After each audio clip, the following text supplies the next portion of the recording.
The Cadian Gate stands as the only stable passage through the treacherous warp storms that surround the Eye of Terror, making it the single most strategically vital choke point in the entire galaxy.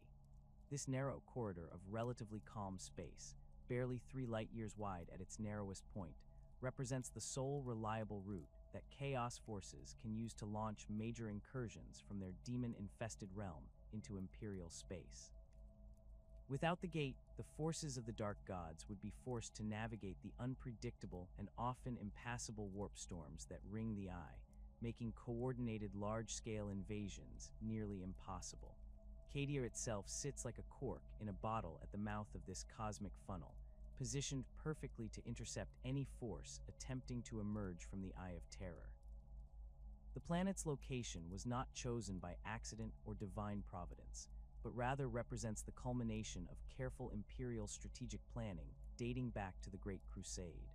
When the Emperor's forces first encountered the phenomenon that would later be known as the Eye of Terror, Imperial astrocartographers and navigators quickly identified the stable passage and recognized its critical importance to galactic security. The world that would become known as Cadia began its existence as an unremarkable agricultural planet, its fertile plains supporting modest populations of farmers and herders. The native Cadians of this era lived simple lives, tending their crops and livestock under skies that showed only the faintest hint of the cosmic horror that lay beyond their world's atmosphere.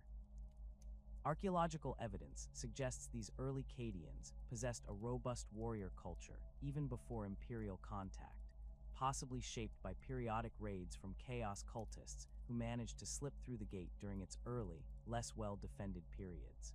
The transformation of Cadia from pastoral world to fortress began in earnest during the 32nd millennium, when the first major Chaos incursion through the gate demonstrated the urgent need for permanent fortifications. Imperial engineers and architects arrived in massive numbers, bringing with them the resources and expertise necessary to reshape an entire world. The process was methodical and comprehensive, beginning with the construction of massive underground bunker complexes that would serve as the foundation for everything that followed. These initial fortifications were carved directly into Cadia's bedrock, creating vast subterranean networks of command centers, ammunition depots, barracks, and manufacturing facilities. The tunnels and chambers extended for hundreds of kilometers in every direction, forming an interconnected web of defensive positions that could continue to function even if the surface installations were completely destroyed. Massive blast doors, each weighing thousands of tons, sealed critical junctions and could be closed to contain breaches or isolate compromised sections. Above ground, the landscape underwent equally dramatic changes. Rolling farmland gave way to concentric rings of defensive positions, each designed to channel attacking forces into carefully prepared killing fields. Anti-aircraft batteries sprouted from hillsides like mechanical forests, their barrels trained skyward in constant vigilance against aerial assault. Trenches zigzagged across the terrain in complex patterns that would confuse and delay advancing enemies while providing cover for defending forces. The most visible symbols of Cadia's transformation were the towering fortress monasteries that rose from strategic points across the planet's surface. These massive structures, each capable of housing entire regiments, combined living quarters, command facilities, and weapon emplacements into single integrated complexes. Their thick ferrocrete walls could withstand direct hits from orbital bombardment, while their weapon systems provided overlapping fields of fire that covered every approach route. The orbital defenses that surrounded Cadia represented perhaps the most impressive feat of Imperial engineering outside of Terra itself. Massive defense platforms, each the size of a small moon, hung in carefully calculated orbits around the planet. These installations bristled with lance batteries, macro cannons, and torpedo tubes capable of engaging entire fleets simultaneously. Their void shields could deflect all but the most concentrated enemy fire, while their own weapons possessed the range and power to engage targets at extreme distances. The Blackstone fortresses, ancient Xenos constructs of immense power, formed the centerpiece of Cadia's orbital defenses for millennia. These colossal structures, Their dark hulls, covered in incomprehensible alien geometries, possessed weapon systems that could destroy entire capital ships with single shots. Their origins remain mysterious even to the highest levels of Imperial command, but their effectiveness against Chaos forces was undeniable. The fortresses moved through space with ponderous grace, their massive bulk belying their sophisticated maneuvering capabilities. Complementing the major platforms were thousands of smaller defensive installations, weapon satellites, sensor arrays, communication relays, and automated defense drones. This network created multiple overlapping layers of detection and engagement, ensuring that no enemy force could approach Cadia undetected. The coordination between these various elements required constant maintenance by teams of tech adepts and servitors, who worked tirelessly to keep the defensive grid functioning at peak efficiency. The planet's void shield generators represented another crucial component of its defensive architecture. These massive installations, built into reinforced bunkers scattered across Cadia's surface, projected protective energy barriers that could absorb tremendous amounts of incoming fire. The shields operated in overlapping patterns, creating redundant coverage that ensured protection even if individual generators were destroyed. During major assaults, the void shields would flicker and pulse as they absorbed the energy from countless weapon impacts, their distinctive blue-white glow visible from orbit. Living under such conditions inevitably shaped Cadian society in profound ways. Children grew up playing war games among genuine fortifications, learning to identify different types of enemy aircraft by their engine sounds before they could properly read. The constant presence of military personnel meant that civilian and military cultures blended together until the distinction became largely meaningless. Shopkeepers could field strip a lasgun as easily as they could calculate change, while farmers planned their planting schedules around artillery practice times. The psychological impact of the Eye of Terror's proximity cannot be overstated. The massive warp storm dominated Cadia's night sky, its roiling energies casting an eerie purple glow that never fully faded.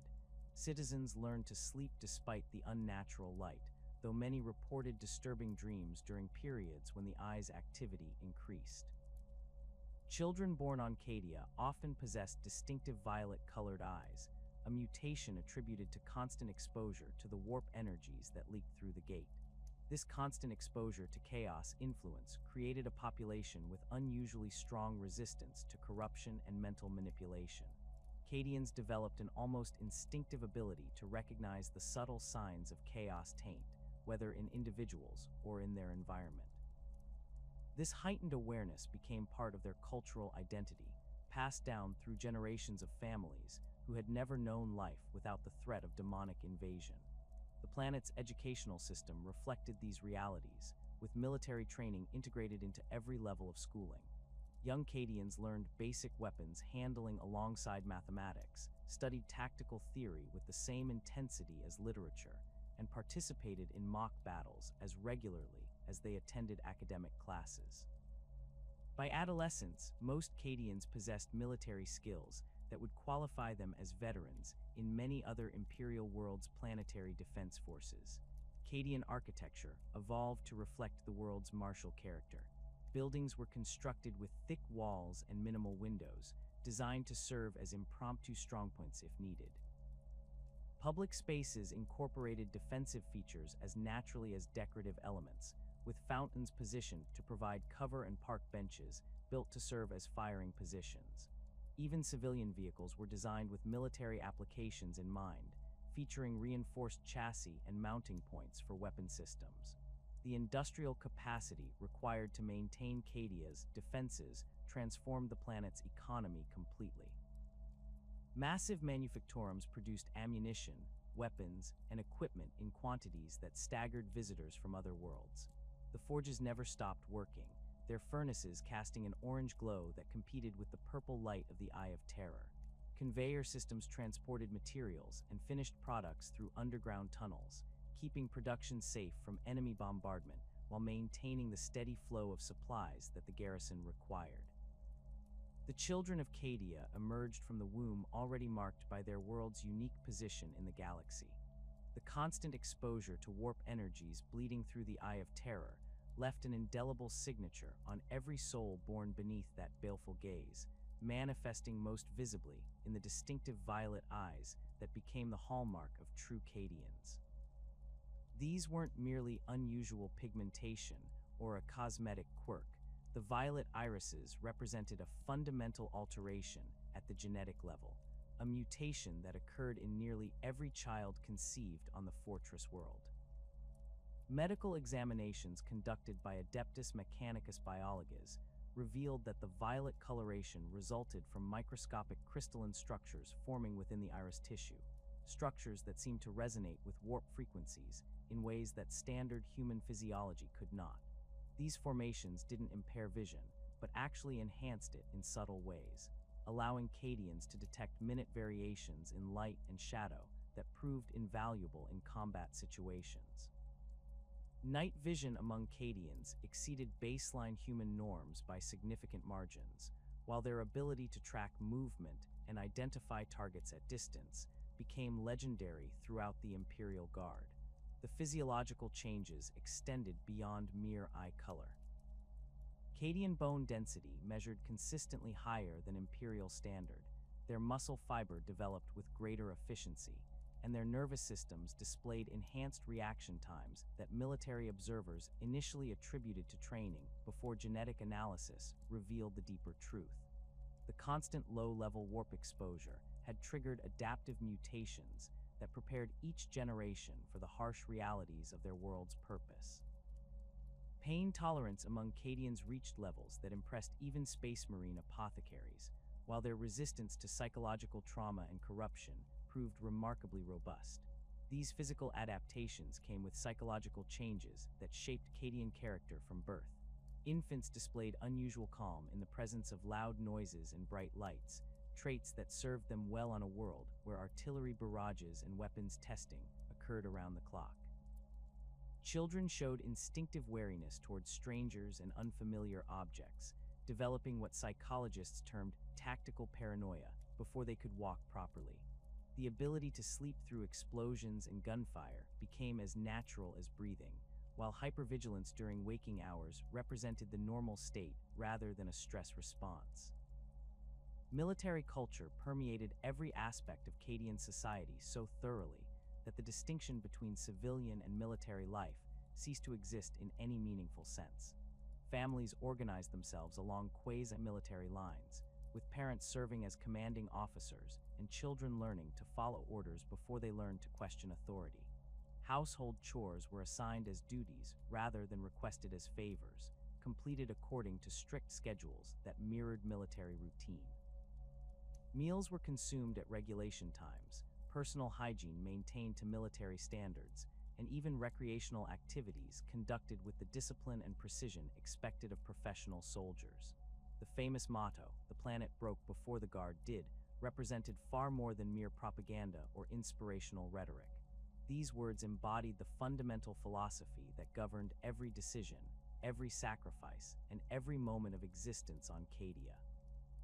Citizens didn't simply recite the phrase during ceremonies or moments of crisis. They lived it daily through countless small acts of discipline and dedication. Parents taught their children that personal desires were secondary to duty, that individual comfort mattered less than collective security, and that death in service to the Emperor represented the highest honor any human could achieve. This philosophy manifested in practical ways throughout Cadian society. Construction projects prioritized military necessity over aesthetic appeal or personal convenience. Food distribution favored nutritional efficiency and storage stability over taste or variety.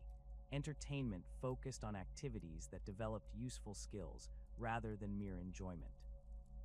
Even romantic relationships were evaluated through the lens of military effectiveness, with couples expected to consider how their partnership would contribute to planetary defense and the quality of offspring they might produce for future generations of soldiers.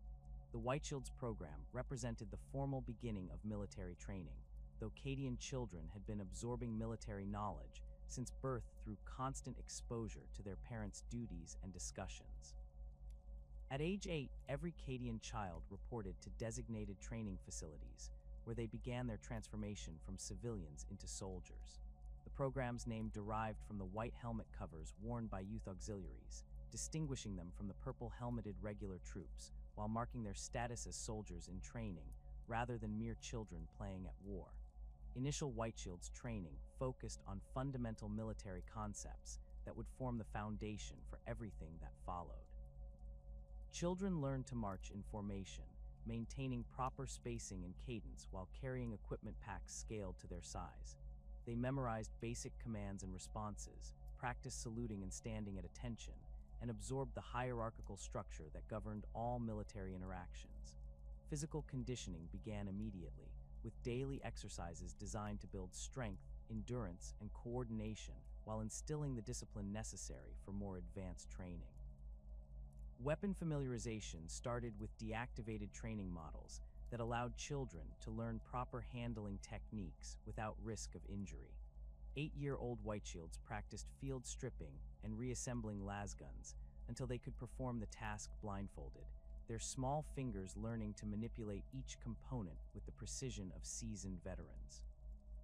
They studied ammunition types, learned to identify different weapon systems by sight and sound, and practiced loading and firing procedures using training simulators that provided realistic feedback without live ammunition.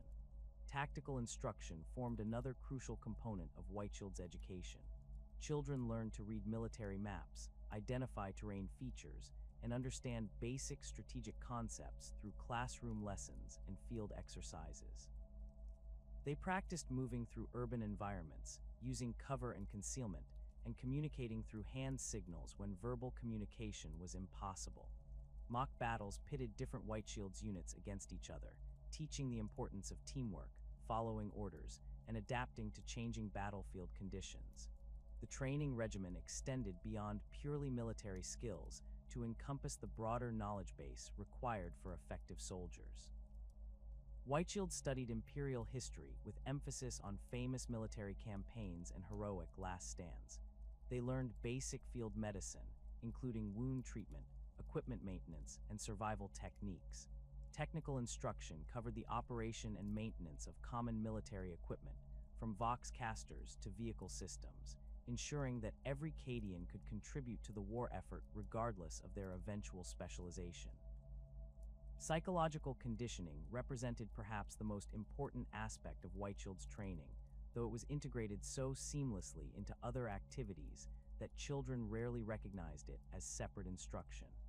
Exercises designed to build courage gradually exposed young Cadians to increasingly stressful situations, teaching them to function effectively despite fear, exhaustion, or confusion. They learned to suppress emotional responses that might compromise mission effectiveness while maintaining the human connections necessary for unit cohesion and morale. Cadian society's hierarchical structure reflected military organization so precisely that civilian rank corresponded directly to military position. Factory supervisors held the equivalent of sergeant status, while plant managers commanded respect equal to company officers. Government administrators possessed authority comparable to regimental commanders, and planetary governors wielded power equivalent to general officers. This system ensured that military discipline and efficiency permeated every aspect of society while providing clear advancement paths for ambitious individuals. Social mobility on Cadia depended entirely on military service and demonstrated competence in martial skills. Wealthy merchant families could not purchase higher status for their children, nor could intellectual achievement alone guarantee advancement. Every Cadian, regardless of background, earned their position through proven ability to contribute to planetary defense. This meritocratic system created a society where respect was earned rather than inherited, where leadership positions went to those who had demonstrated courage and competence under fire. The civilian population existed primarily to support the massive military apparatus that defended the Cadian Gate. Farmers specialized in producing rations suitable for long-term storage and field consumption. Manufacturers focused on military equipment and supplies, with consumer goods representing a secondary consideration. Teachers integrated military training into every subject, while medical personnel specialized in treating combat injuries and maintaining soldier health. Even artists and entertainers tailored their work to support military morale and reinforce the values necessary for effective defense. Marriage and family life on Cadia reflected these military priorities in ways that would seem strange to citizens of more peaceful worlds. Couples were encouraged to consider the military potential of their offspring when making reproductive decisions. Large families were valued not just for emotional fulfillment, but as contributions to future generations of defenders. Child-rearing practices emphasized discipline, obedience, and physical fitness from the earliest ages, with parents viewing themselves as the first line of military instructors rather than mere caregivers. The evolution of Cadian military doctrine began during the earliest major chaos incursions through the Gate, when Imperial commanders quickly discovered that traditional guard tactics proved insufficient against the varied and unpredictable nature of demonic forces. Standard infantry formations, designed for fighting conventional human enemies, crumbled when faced with demons that could materialize behind battle lines or creatures that shrugged off lasgun fire that would drop an ordinary soldier. The need for a new approach became apparent after the disastrous Third Battle of the Gate, where entire regiments were annihilated because they failed to coordinate their response to a multi-pronged assault involving both Chaos Space Marines and lesser demon swarms. The development of combined arms tactics on Cadia represented a revolutionary approach to Imperial Guard warfare that would eventually influence military doctrine across the galaxy. Rather than viewing infantry, armor, and artillery as separate components to be deployed independently, Cadian strategists began treating them as interconnected elements of a single weapon system. This integration required unprecedented levels of coordination between different unit types, demanding communication systems and training protocols that far exceeded standard Imperial Guard requirements. The foundation of Cadian combined arms doctrine rested on the principle that no single unit type could effectively engage all potential threats. Infantry excelled at holding ground and engaging targets in cover, but lacked the mobility and firepower to deal with heavy armor or massed formations. Tanks provided devastating firepower and breakthrough capability, but remained vulnerable to infantry-portable anti-armor weapons and struggled in urban environments. Artillery delivered overwhelming firepower at range, but required protection from fast-moving assault units and accurate targeting information from forward observers. Cadian tactical manuals outline specific procedures for integrating these capabilities during different phases of combat operations. Advanced formations consisted of armored spearheads supported by mechanized infantry and preceded by reconnaissance elements that identified enemy positions for artillery targeting. The armor would punch through enemy lines, while infantry secured flanks and cleared strongpoints that tanks could not effectively engage. Artillery provided continuous fire support, shifting between preparatory bombardments, suppression missions, and counter-battery fire as the tactical situation evolved. The coordination required for effective combined arms operations demanded communication systems that could maintain contact between units operating across extended battlefields. Cadian forces pioneered the use of integrated Vox networks that linked individual squad leaders directly to armor commanders and artillery observers.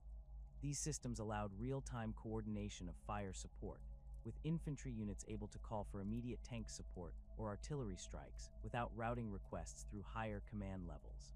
The speed of response often meant the difference between success and catastrophic failure when facing fast-moving chaos assault forces.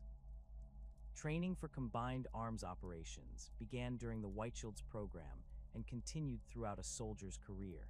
Infantry learned to identify different armor types and understand their capabilities and limitations. Tank crews studied infantry tactics and learned to recognize when their support was most needed. Artillery personnel practiced rapid target acquisition and fire mission processing, developing the split-second timing necessary to provide effective support without endangering friendly forces. Cross-training programs ensured that personnel from different branches understood each other's equipment and procedures, facilitating better cooperation during actual combat operations. The standardization of the Cadian battle drill emerged from decades of combat experience against chaos forces, whose tactics varied wildly depending on which dark gods they served and what demonic entities accompanied them. Traditional Imperial Guard doctrine relied on rigid formations and predetermined responses that proved inadequate when facing enemies who could teleport, phase through solid matter, or deploy weapons that defied conventional understanding. Cadian commanders needed a tactical framework flexible enough to handle any conceivable threat while maintaining the discipline and coordination necessary for effective military action. The battle drill consisted of a series of standardized responses that could be combined and modified based on immediate tactical requirements.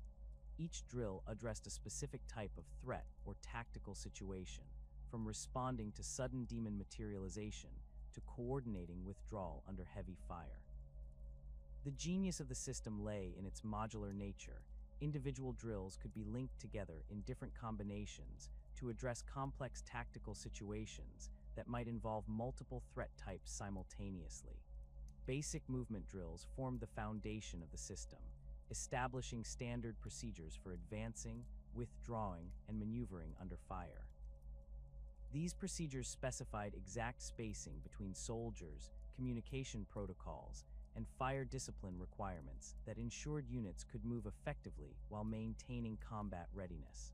The drills accounted for different terrain types and visibility conditions, with specific modifications for urban combat, open terrain, and underground operations. Fire control drills represented another crucial component, establishing procedures for engaging different target types while avoiding friendly fire incidents. These drills specified engagement priorities, ammunition conservation techniques, and methods for coordinating fires between different weapon systems.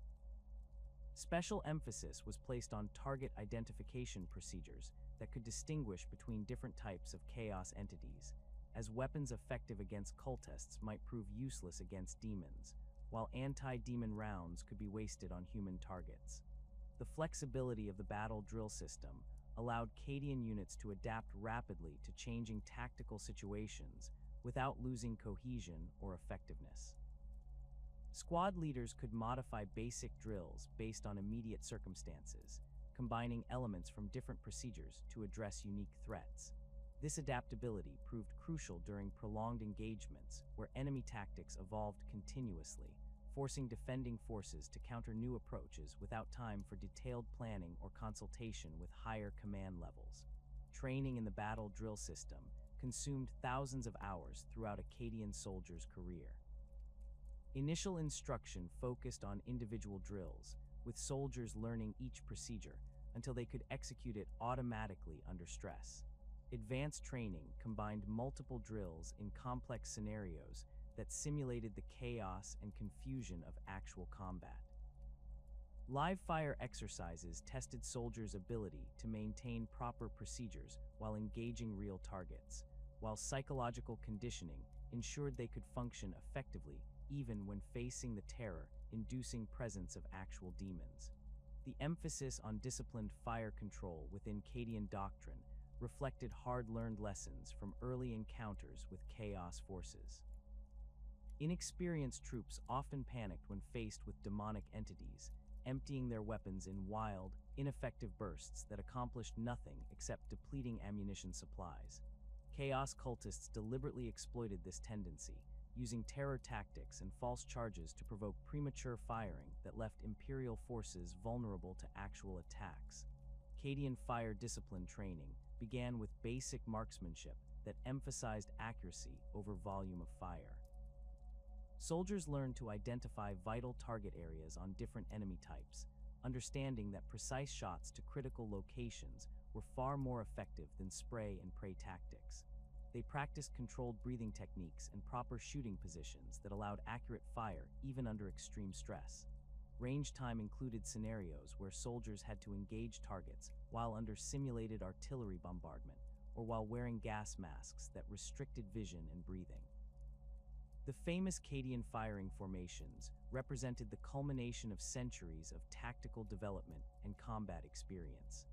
The first rank fire, second rank fire system allowed units to maintain continuous fire while ensuring that individual soldiers had time to aim properly and reload their weapons. The front rank would engage targets with carefully aimed shots while the second rank prepared to fire, creating a steady rhythm of accurate fire that could be sustained indefinitely as long as ammunition supplies lasted. These formations required precise timing and coordination that could only be achieved through extensive training. Soldiers learned to fire on command rather than at will, maintaining discipline, even when facing terrifying enemies that triggered every survival instinct. The second rank had to resist the urge to fire prematurely, waiting for the proper command while watching their comrades engage dangerous targets. Officers and sergeants practiced the timing necessary to maintain effective fire rates while allowing sufficient time for proper target acquisition. Advanced firing formations incorporated movement and position changes that allowed units to maintain fire discipline while adapting to changing tactical situations. Soldiers learned to execute firing sequences while advancing, withdrawing, or changing positions to avoid enemy fire. These maneuvers required split-second timing and absolute trust in fellow soldiers, as any breakdown in coordination could result in friendly fire casualties or gaps in defensive coverage that enemies could exploit. The integration of specialist units within standard Cadian regimental structure represented a significant departure from traditional Imperial Guard organization. Most Guard regiments consisted primarily of line infantry with limited specialist support, relying on separate units or external assets for capabilities beyond basic infantry operations. Cadian regiments incorporated specialist elements directly into their organizational structure, creating self-contained fighting forces capable of handling diverse mission requirements without external support. Cacican stormtroopers formed the elite core of Cadian specialist capabilities, representing the finest soldiers the fortress world could produce. These veterans underwent selection and training processes that exceeded even the standards applied to regular Cadian troops, focusing on missions that required exceptional skill, courage, and reliability. Cacican units specialized in operations behind enemy lines, assault missions against heavily fortified positions, and close protection duties for critical personnel and equipment. The selection process for Cacican candidates began with psychological evaluation that tested not just courage and determination, but also the mental flexibility necessary for independent operations. Candidates faced scenarios designed to test their ability to make critical decisions under pressure, adapt to unexpected situations, and maintain mission focus despite extreme adversity. Physical requirements exceeded those for line infantry, with emphasis on endurance, agility, and the fine motor control necessary for precision shooting and demolitions work. Cacican training incorporated advanced weapons handling that went far beyond standard Guard instruction. These soldiers learned to operate exotic weapon systems, including plasma guns, meltaguns, and hot-shot lasguns that required specialized knowledge and careful maintenance. They practiced with equipment captured from enemy forces, understanding that operations behind enemy lines might require the use of whatever weapons were available. Demolitions training covered both standard explosives and improvised devices that could be constructed from common materials. Armored companies within Cadian regiments provided the heavy firepower and mobility necessary for breakthrough operations and mobile defense. These units operated Leman Russ battle tanks and their variants, along with supporting vehicles including Chimera transports and Sentinel walkers. The integration of armor within regimental structure allowed immediate coordination between tank crews and infantry units, eliminating the delays and communication problems that often plagued inter-unit cooperation. Cadian tank crews underwent training that emphasized cooperation with infantry forces rather than independent armored operations. They learned to recognize infantry signals and understand ground combat tactics, allowing them to provide effective support without detailed radio communication. Gunnery training focused on precision fire that could engage enemy positions close to friendly forces without causing collateral damage.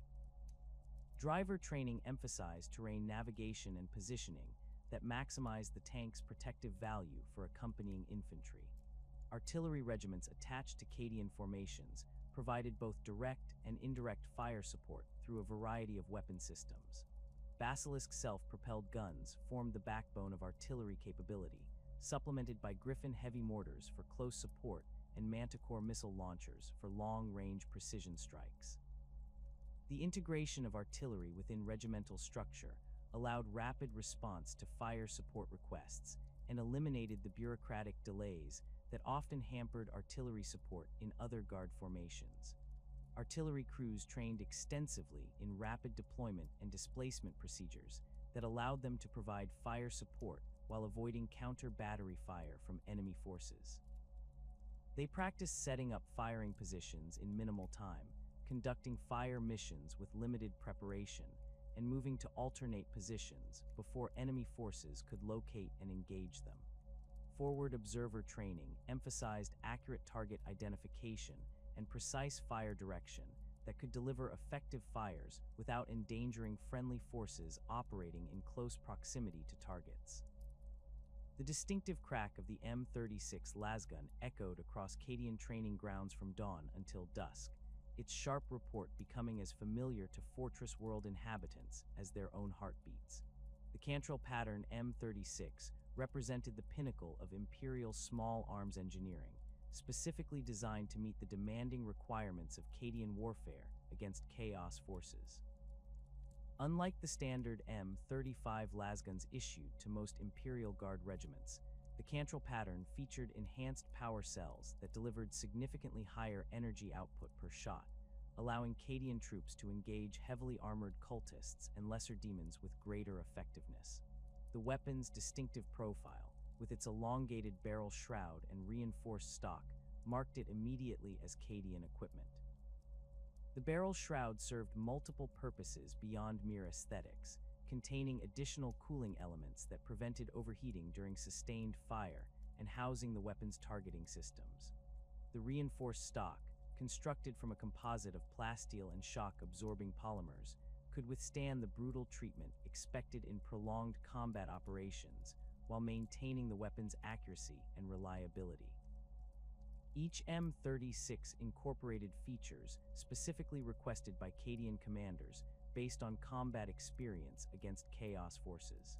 The power cell housing was enlarged to accommodate the high-capacity cells necessary for the weapon's enhanced output, while the firing mechanism was redesigned to handle the increased energy loads without degrading performance. The trigger group featured a 3-round burst setting, in addition to the standard semi-automatic and full automatic modes, allowing soldiers to deliver concentrated firepower while conserving ammunition during extended engagements. The weapon's sighting system represented a significant advancement over standard guard equipment. The M36's iron sights were supplemented by an integrated optical scope that could be adjusted for different ranges and lighting conditions. The scope's reticle included range-finding marks calibrated specifically for the weapon's ballistics, allowing experienced marksmen to engage targets accurately at distances exceeding standard lasgun effective range. Night vision compatibility allowed the weapon to interface with standard Cadian helmet-mounted vision systems, providing effective targeting capability during low-light operations. Maintenance procedures for the M36 were integrated into daily Cadian military routine, with soldiers spending predetermined periods each day cleaning, inspecting, and testing their weapons. The enhanced power systems required more frequent attention than standard lasguns, as the higher energy output generated additional wear on internal components. Cadian armories maintained extensive stocks of replacement parts, with field maintenance kits allowing squad-level repairs that kept weapons operational even during extended campaigns without resupply. The flak armor issued to Cadian troops bore little resemblance to the basic protective equipment worn by most Imperial Guard forces. Cadian flak armor incorporated additional layers of ablative material specifically designed to disperse the energy from demon claws and chaos weapons that often bypassed conventional protection through supernatural means. The armor's distinctive purple coloration served both practical and psychological purposes, providing effective camouflage in the warp-tainted environments around the Eye of Terror, while reinforcing unit identity and morale. Each suit of Cadian flak armor was individually fitted to its wearer, with adjustment systems that allowed fine-tuning of fit and protection coverage. The chest plate featured reinforced sections over vital organs, while shoulder guards were positioned to provide maximum protection without restricting weapon handling. The armor's modular design allowed damaged sections to be replaced individually, reducing maintenance costs and ensuring that soldiers could maintain protection even when complete replacement suits were unavailable. The armor's internal systems included impact-absorbing gel layers that distributed the force of impacts across wider areas, reducing the likelihood of serious injury from blunt trauma. Ventilation systems built into the armor helped regulate body temperature during extended operations, while moisture-wicking liners kept soldiers comfortable during long periods of wear. The weight distribution was carefully calculated to minimize fatigue while maintaining protection levels, allowing Cadian troops to operate effectively for extended periods without the mobility restrictions that plagued troops wearing heavier armor systems. The Cadian pattern helmet represented perhaps the most recognizable piece of equipment in the Imperial Guard arsenal, its distinctive silhouette becoming synonymous with elite Guard forces throughout the galaxy. The helmet's design prioritized protection of the wearer's head and neck, while accommodating the sophisticated communication and targeting systems that Cadian tactics required. The reinforced crown could deflect glancing blows from chaos weapons, while the extended neck guard provided protection against attacks from above or behind. Integrated micro-bead communicators built into each helmet allowed squad-level communication without external equipment, enabling the rapid coordination that Cadian combined arms tactics demanded. The communication system included encryption capabilities that prevented enemy interception of tactical communications, while frequency hopping technology ensured reliable contact even in environments with heavy electronic interference. The micro-bead units were designed to interface seamlessly with regimental and company-level communication networks, allowing information to flow rapidly up and down the chain of command. The helmet's visual systems included night vision enhancement that amplified available light while filtering out the disorienting effects of warp energy discharges. The enhanced optics could interface with weapon sighting systems, providing heads-up display information that included ammunition counts, target range data, and tactical information from other squad members. Environmental sensors built into the helmet could detect dangerous atmospheric conditions, warning soldiers of chemical weapons, toxic gases, or dangerous levels of warp contamination. Cadian regiments favored heavy weapons platforms that could deliver devastating firepower while maintaining the mobility necessary for their combined arms doctrine. The Leman Russ battle tank formed the backbone of Cadian armored capability, with different variants optimized for specific tactical roles. The standard Leman Russ battle tank mounted a battle cannon capable of engaging both armored targets and infantry formations, while the Demolisher variant carried a Demolisher cannon specifically designed for urban combat and fortification destruction. The Punisher variant proved particularly effective against the massed infantry assaults favored by Chaos cultist forces. Its Gatling cannon, capable of delivering withering volumes of fire that could break up charging formations before they reached Imperial lines. The Executioner variant mounted a plasma cannon that could penetrate the heaviest armor while maintaining high rates of fire, though the weapon's complexity required specially trained crews and extensive maintenance support. Each variant shared common chassis components and drive systems, simplifying logistics and maintenance while allowing commanders to tailor their armor support to specific mission requirements.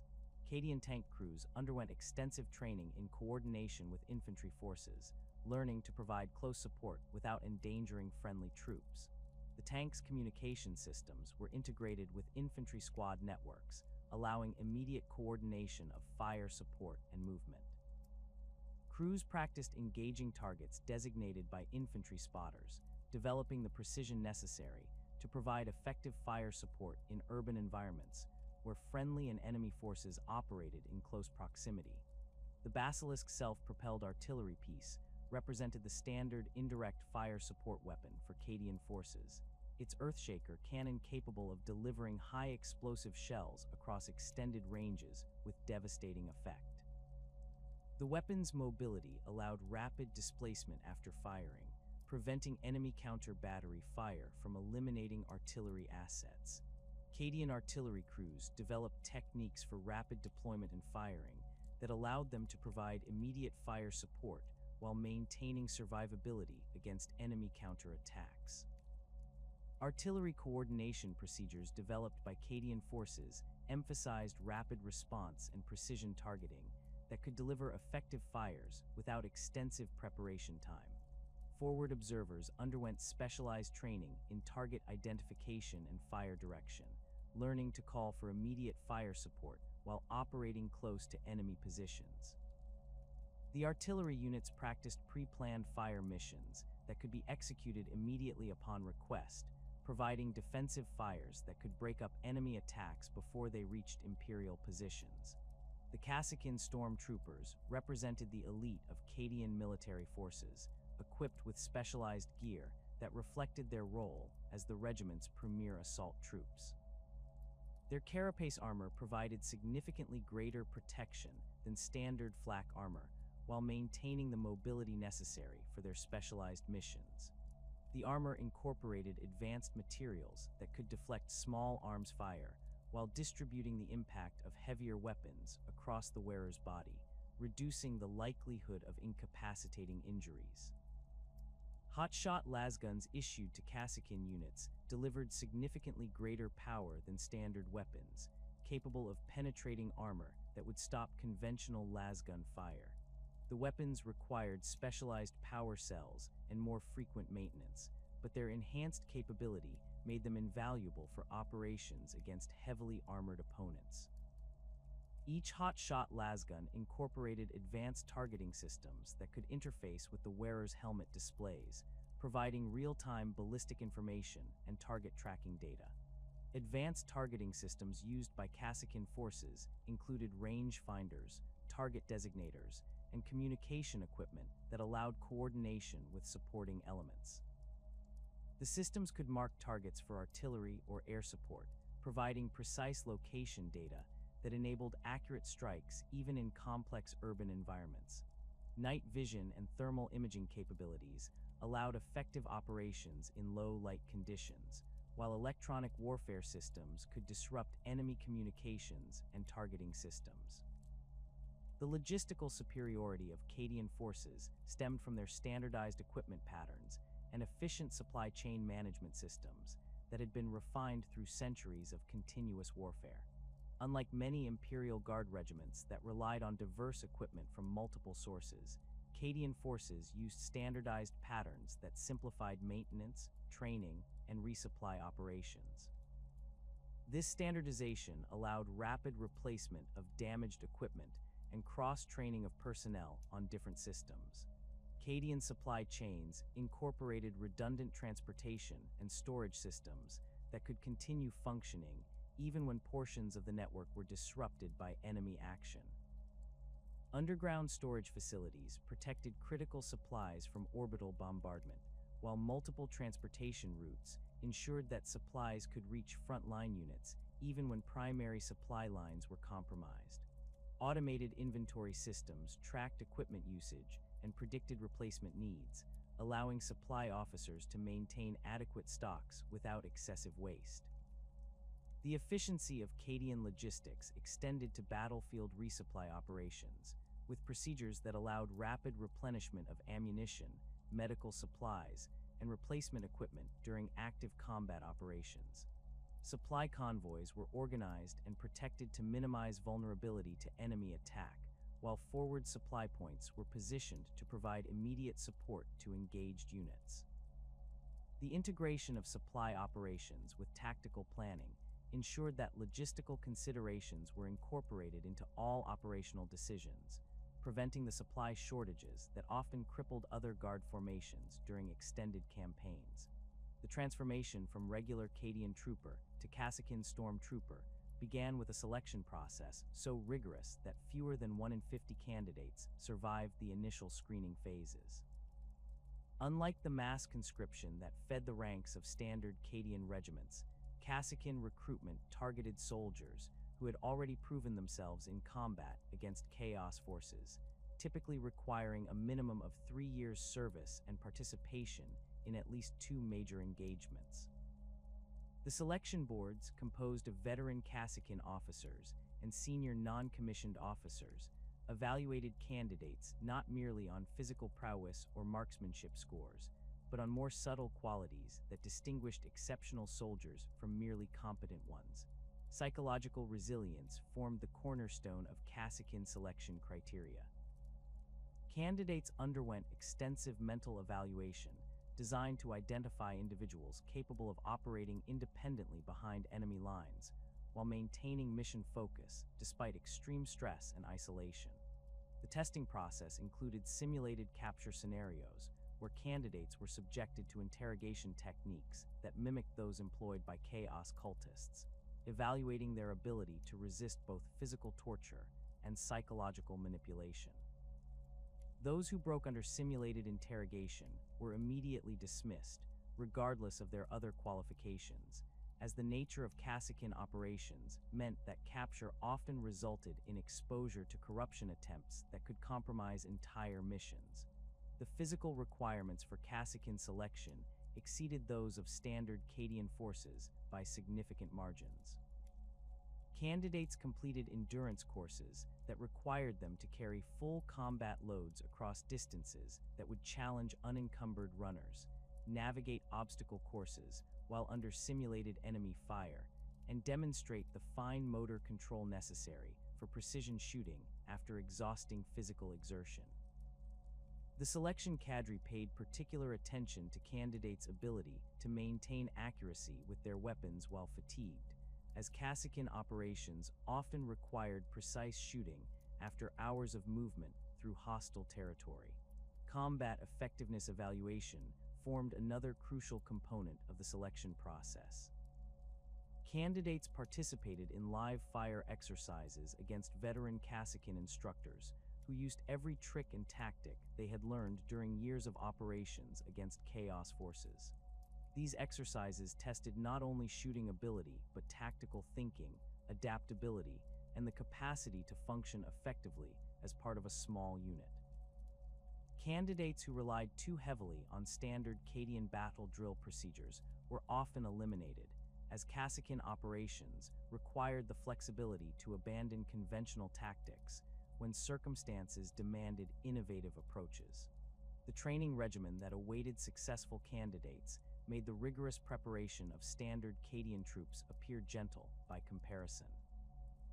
Kasrkin training facilities, carved deep into Cadia's bedrock and shielded from both enemy observation and the corrupting influence of the Eye of Terror, became the crucible where selected soldiers were forged into elite warriors.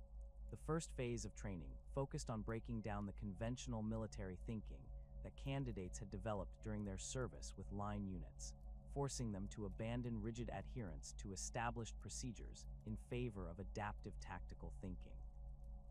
Advanced weapons training consumed months of intensive instruction as candidates learned to operate the sophisticated equipment that distinguished Kasrkin units from regular forces. The hot-shot lasgun, with its enhanced power output and complex maintenance requirements, demanded complete mastery before candidates could progress to other weapon systems. Unlike the standardized M36 lasguns used by line troops, hot-shot weapons required individual calibration for each user, with instructors teaching candidates to adjust power settings, modify firing rates, and perform field maintenance that kept the weapons operational under adverse conditions. Specialized weapon systems training exposed candidates to exotic equipment rarely seen outside elite units.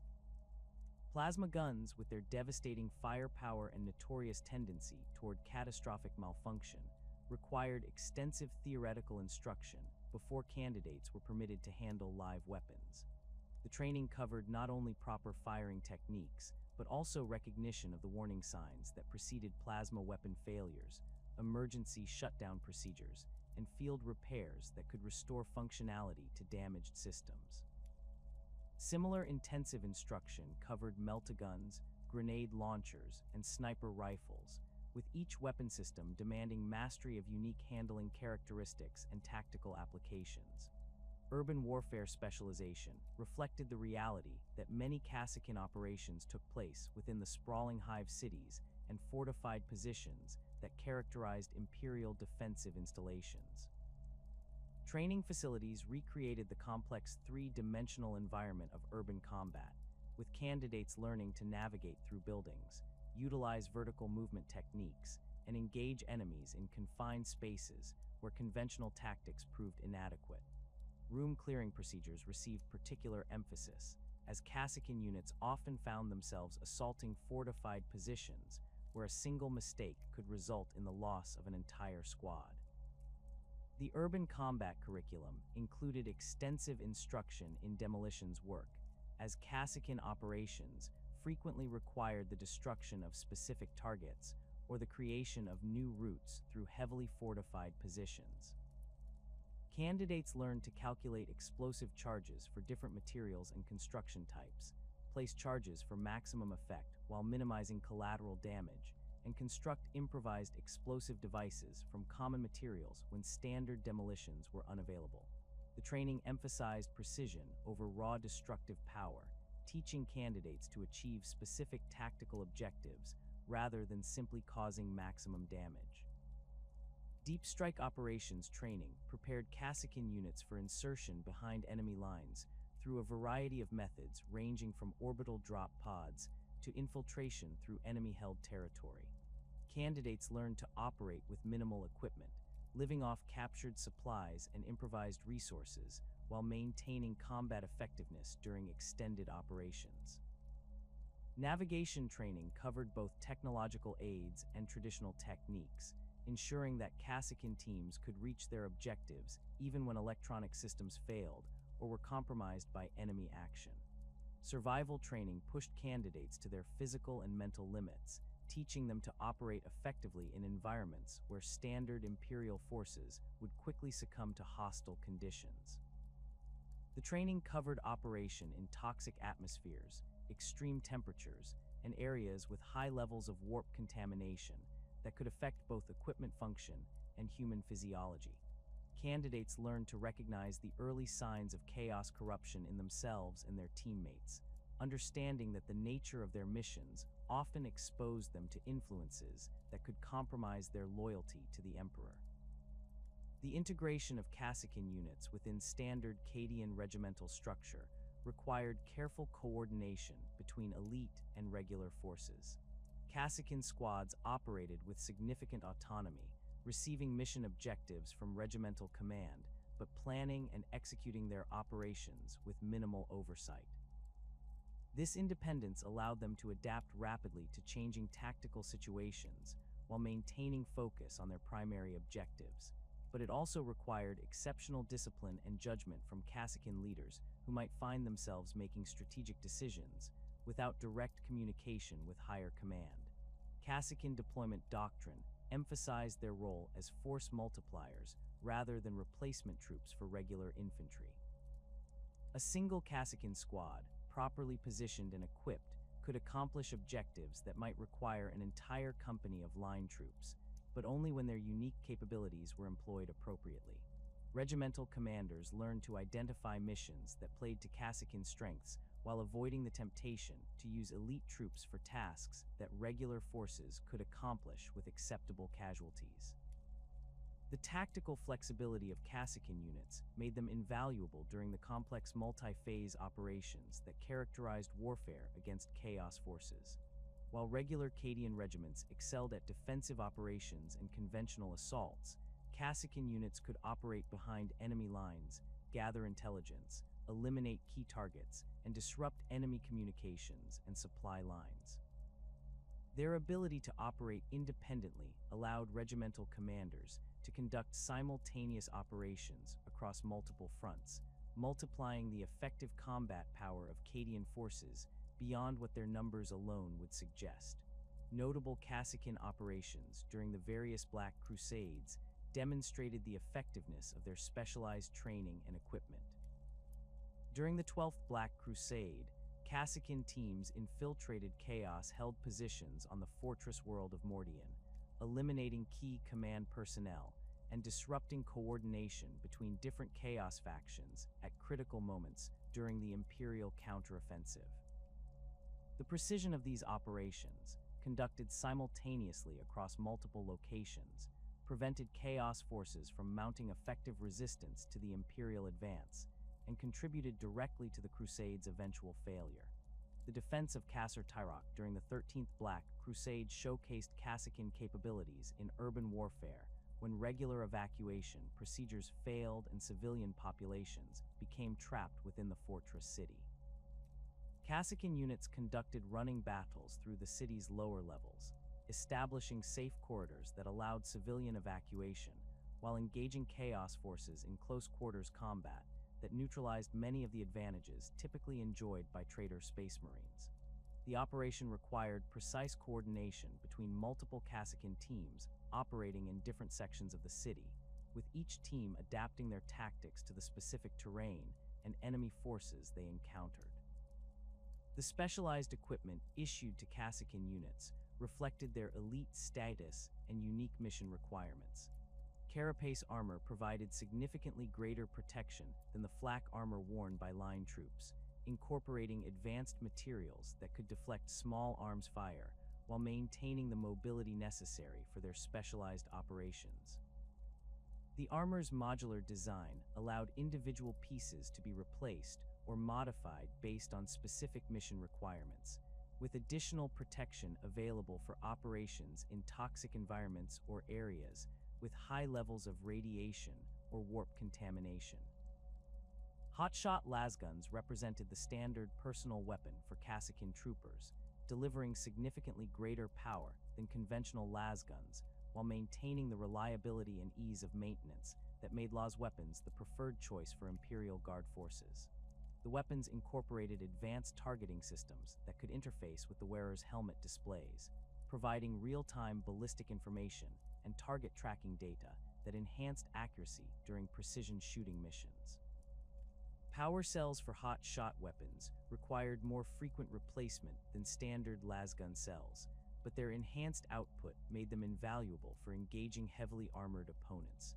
Advanced communication equipment allowed Cacican units to maintain contact with regimental command and coordinate with supporting elements even when operating behind enemy lines. The communication systems included encryption capabilities that prevented enemy interception, while frequency hopping technology ensured reliable contact despite electronic countermeasures. Long-range communication packages could establish contact with Imperial forces across planetary distances, allowing isolated Cacican teams to call for extraction or provide intelligence updates during extended operations. The selection and training of Cacican officers required additional qualifications beyond those demanded of enlisted personnel. Officer candidates needed to demonstrate not only personal combat effectiveness, but also the leadership skills necessary to command elite troops operating under extreme conditions. The officer training curriculum included advanced tactical instruction, intelligence analysis, and coordination with other Imperial forces, including Space Marine chapters and elements of the Adeptus Mechanicus that might be encountered during joint operations. The Gothic War erupted across the Gothic sector in the year 139 of the 41st millennium, when Warmaster Abaddon, the Despoiler, launched a devastating assault that would test Imperial naval power like nothing since the Horus Heresy. Cadian regiments found themselves thrust into an entirely unfamiliar combat environment as they were pressed into service aboard Imperial Navy vessels for boarding actions against Chaos warships. The transition from planetary warfare to ship-to-ship combat required rapid adaptation of Cadian tactics, with commanders forced to modify their combined arms doctrine for the cramped confines of starship corridors and compartments. The first major Cadian naval boarding action occurred during the Battle of Gethsemane, when elements of the 47th Cadian Shock Troops were transported aboard the Imperial cruiser Righteous Fury to assault the Chaos battleship Tormentor's Blade.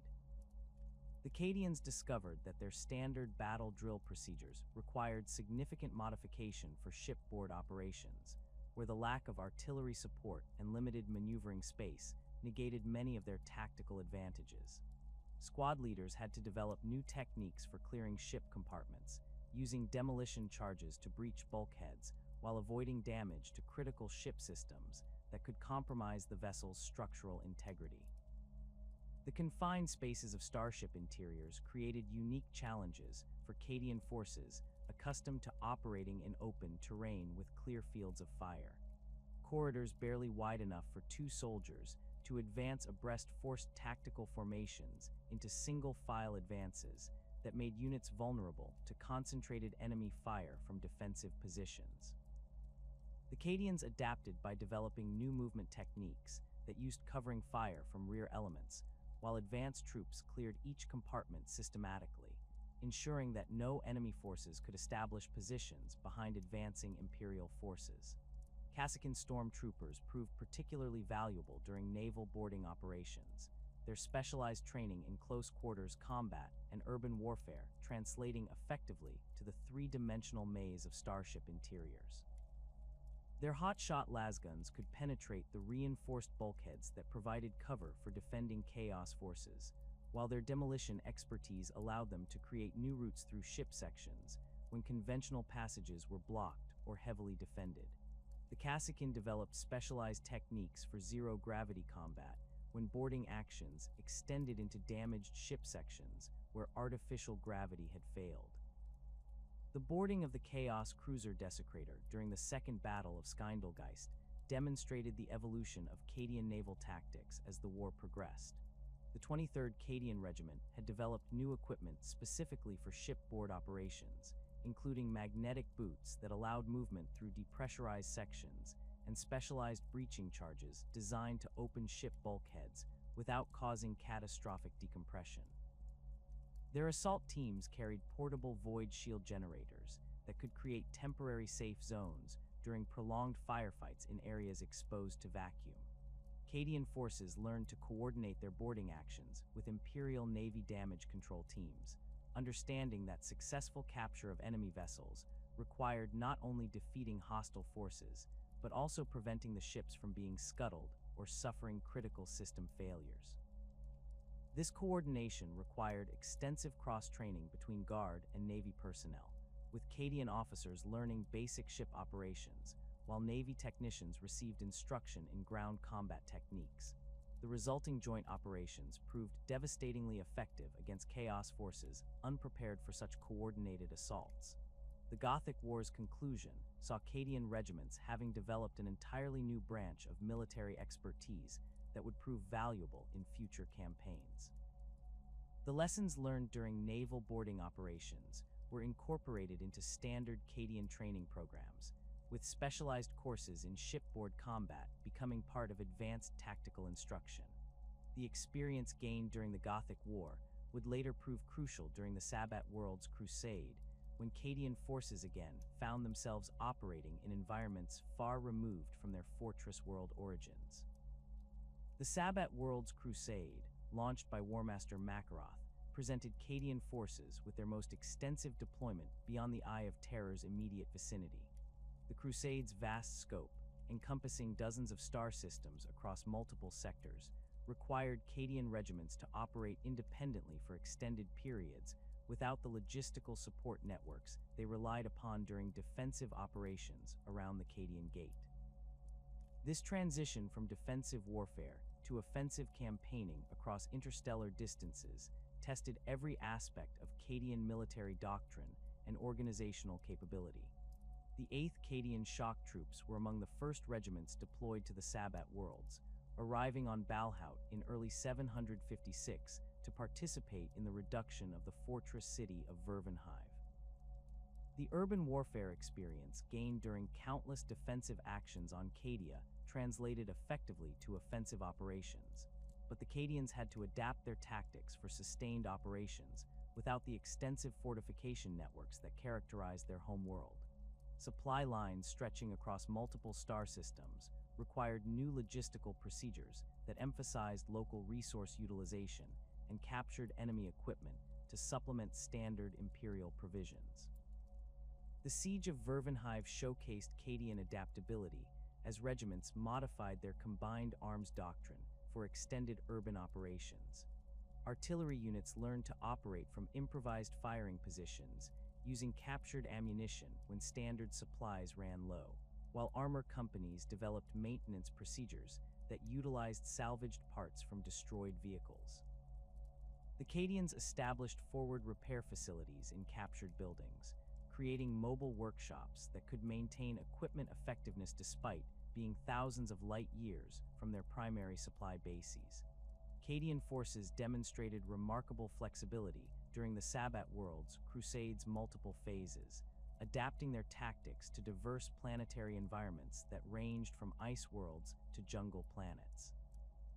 On the frozen battlefields of Ex Cardinal, the 15th Cadian Regiment modified their standard equipment with locally manufactured cold weather gear while developing new tactical procedures for combat in sub-zero temperatures. Their experience with the harsh conditions around the Eye of Terror proved valuable, but the extended duration of operations in extreme cold required innovations in shelter construction, equipment maintenance, and medical care. The jungle warfare encountered on Geryon forced another evolution of Cadian tactics, as dense vegetation negated many of the advantages provided by their combined arms doctrine. Armor units found their mobility severely restricted by terrain that channeled movement along predictable routes, while artillery support became difficult to coordinate when forward observers could not maintain visual contact with targets through the jungle canopy. Cadian commanders developed new techniques for jungle operations that emphasized small unit tactics and close-range engagements, where their superior training and equipment could overcome the environmental disadvantages. The Geryon resistance operations, conducted after the planet's fall to Chaos forces, demonstrated Cadian capabilities in unconventional warfare that differed dramatically from their traditional defensive role. Small teams of Cadian survivors, cut off from Imperial forces, established guerrilla networks that harassed Chaos occupation forces for years. These operations required abandoning standard military procedures in favor of insurgency tactics that emphasized stealth, sabotage, and hit-and-run attacks against superior enemy forces. The experience gained during these operations influenced later Cadian training programs that incorporated unconventional warfare techniques into standard instruction. The Sabbat World's Crusade's extended duration, spanning decades of continuous operations, tested Cadian organizational resilience as regiments operated far from their recruitment bases for unprecedented periods. Replacement personnel had to be trained and integrated into existing units while maintaining operational effectiveness, requiring new procedures for unit cohesion and tactical proficiency. Veteran non-commissioned officers developed mentorship programs that rapidly brought new soldiers up to Cadian standards while preserving the institutional knowledge and combat experience that distinguished Cadian forces from other Guard regiments. The Medusa 5 campaign provided Cadian forces with their most comprehensive test of combined arms doctrine against multiple Xenos threats operating simultaneously across a single theater. The planet's strategic importance as a forge world made its defense crucial to Imperial interests, while the diverse array of attacking forces required tactical flexibility that challenged every aspect of Cadian military training. Orc warbands, Eldar raiders, Tyrannid splinter fleets, and Chaos cultist uprisings created a multi-front conflict that demanded constant adaptation of tactical procedures.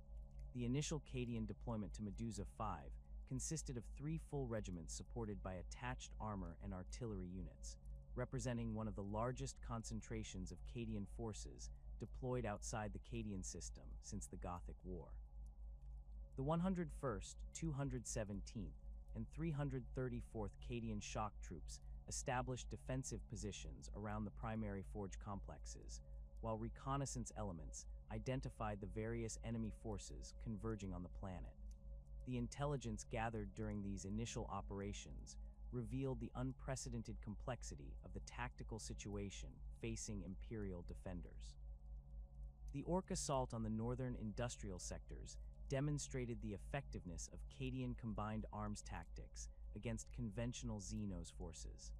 Artillery bombardments disrupted Orc formations before they could reach Imperial lines, while coordinated tank and infantry counterattacks exploited gaps created by the preparatory fires. The Cadians' disciplined fire control prevented the ammunition shortages that often plagued Imperial forces facing Orc hordes, while their tactical flexibility allowed rapid redeployment of forces to counter Orc breakthrough attempts in different sectors. The Eldar raids presented entirely different challenges that required modification of standard Cadian procedures. The Xenos' forces' superior mobility and hit-and-run tactics negated many advantages provided by prepared defensive positions, forcing Cadian commanders to develop more aggressive patrol and reconnaissance procedures. Kasrkin units proved particularly effective against Eldar raiders, their specialized training allowing them to match the Xenos' mobility, while their superior firepower could inflict casualties during the brief engagements that characterized Eldar operations. The Tyranid splinter fleet's arrival transformed the campaign into a three-dimensional conflict as the Xenos forces deployed flying creatures that attacked Imperial positions from above, while ground-based organisms advanced through conventional routes. Cadian anti-aircraft batteries, designed primarily for engaging conventional aircraft and orbital assault craft, required modification to effectively engage the diverse array of Tyranid flying creatures. New ammunition types and targeting procedures were developed specifically for bioforms that behaved differently from mechanical targets. The coordination required to engage multiple enemy types simultaneously pushed Cadian command and control systems to their limits. Communications networks had to handle increased traffic as units reported contact with different enemy forces, requiring different tactical responses. Artillery units learned to shift rapidly between different ammunition types optimized for different targets, while armor commanders had to identify enemy types quickly to select appropriate weapons and tactics for each engagement. The Medusa 5 campaign's conclusion demonstrated the maturation of Cadian combined arms doctrine, as their forces successfully coordinated defensive operations against multiple enemy types while maintaining unit cohesion and tactical effectiveness. The lessons learned during the campaign were incorporated into updated training programs that prepared future Cadian forces for similarly complex multi-threat environments. The campaign also established Cadian reputation for tactical flexibility that would influence their deployment to other critical theaters throughout the galaxy. The participation of Cadian forces in various Black Crusades represented their most crucial combat operations, as these massive chaos assaults directly threatened the fortress worlds that guarded the Eye of Terror. Each Black Crusade tested different aspects of Cadian military capability, while forcing continuous evolution of their tactical doctrine to counter new chaos strategies and weapons. The accumulated experience from multiple Black Crusades created a body of institutional knowledge that made Cadian forces uniquely qualified to engage chaos forces across diverse operational environments.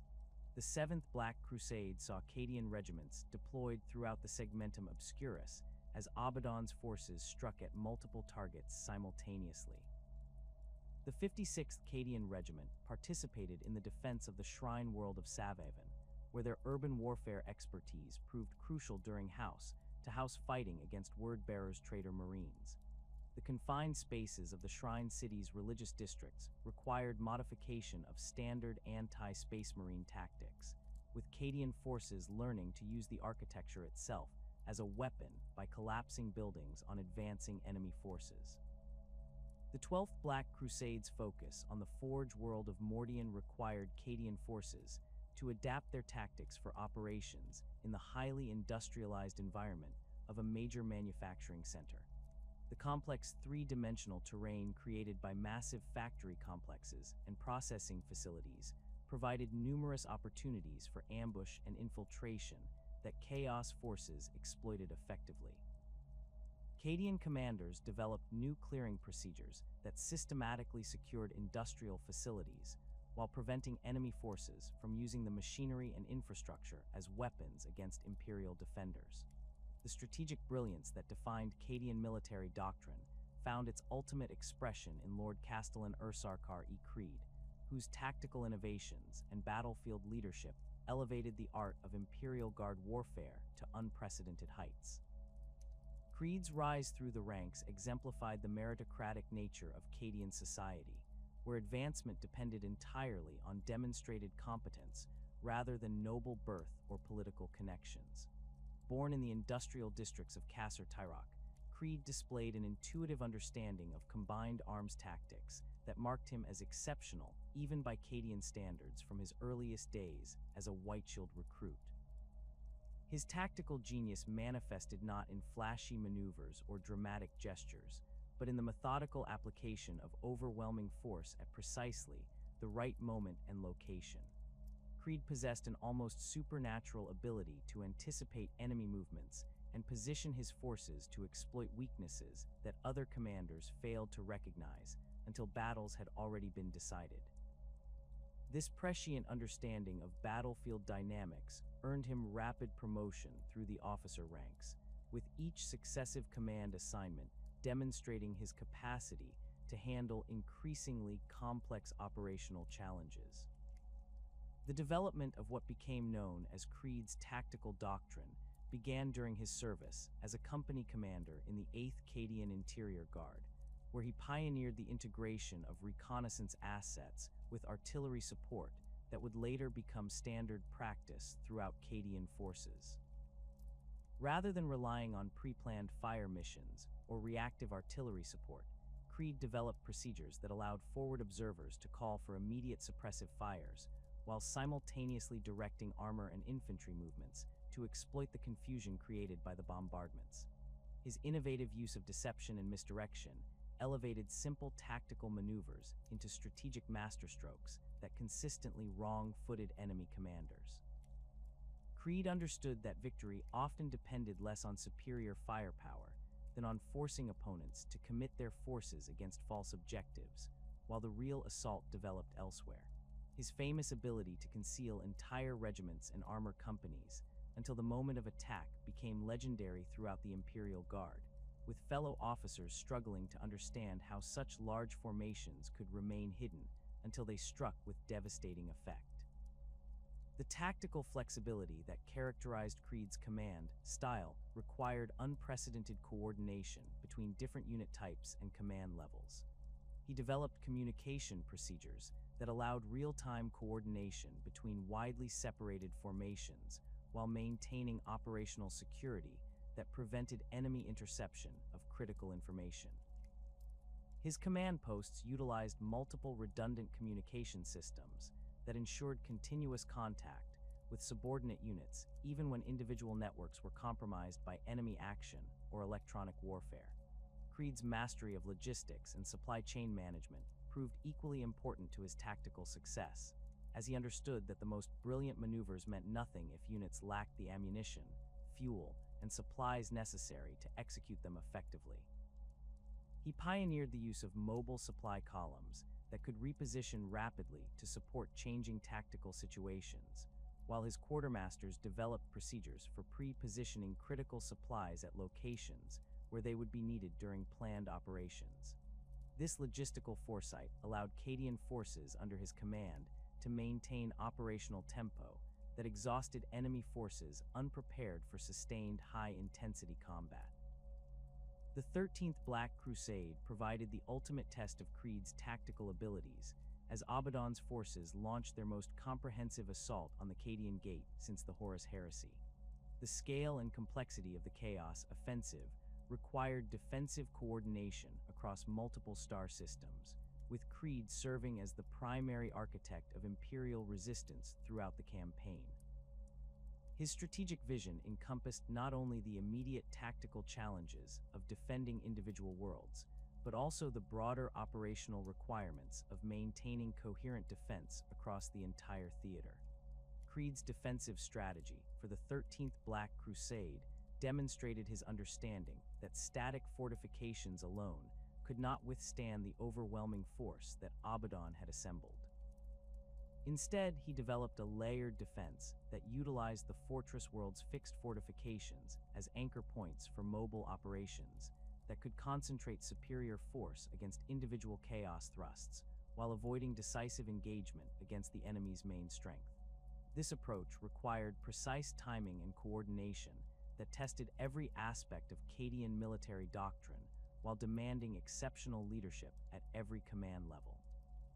The defense of Cadia itself showcased Creed's ability to coordinate multiple simultaneous operations while maintaining overall strategic coherence. He directed the deployment of orbital defense platforms, coordinated ground-based artillery fires with naval bombardments, and positioned mobile reserves to counter enemy breakthrough attempts across multiple fronts. His tactical innovations during the siege included the use of underground tunnel networks to redeploy forces rapidly between threatened sectors, and the coordination of civilian evacuation with military operations that maintained defensive effectiveness while protecting non-combatant populations. Colonel Jaron Kell served as Creed's most trusted aide and the living embodiment of Cadian military tradition through his role as bearer of the regimental standard of the 8th Cadian Interior Guard.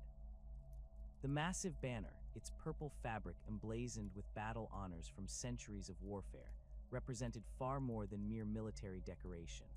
The standard served as a rallying point during the chaos of battle, its presence providing psychological reinforcement that stiffened resolve and maintained unit cohesion when lesser formations might have broken under extreme pressure.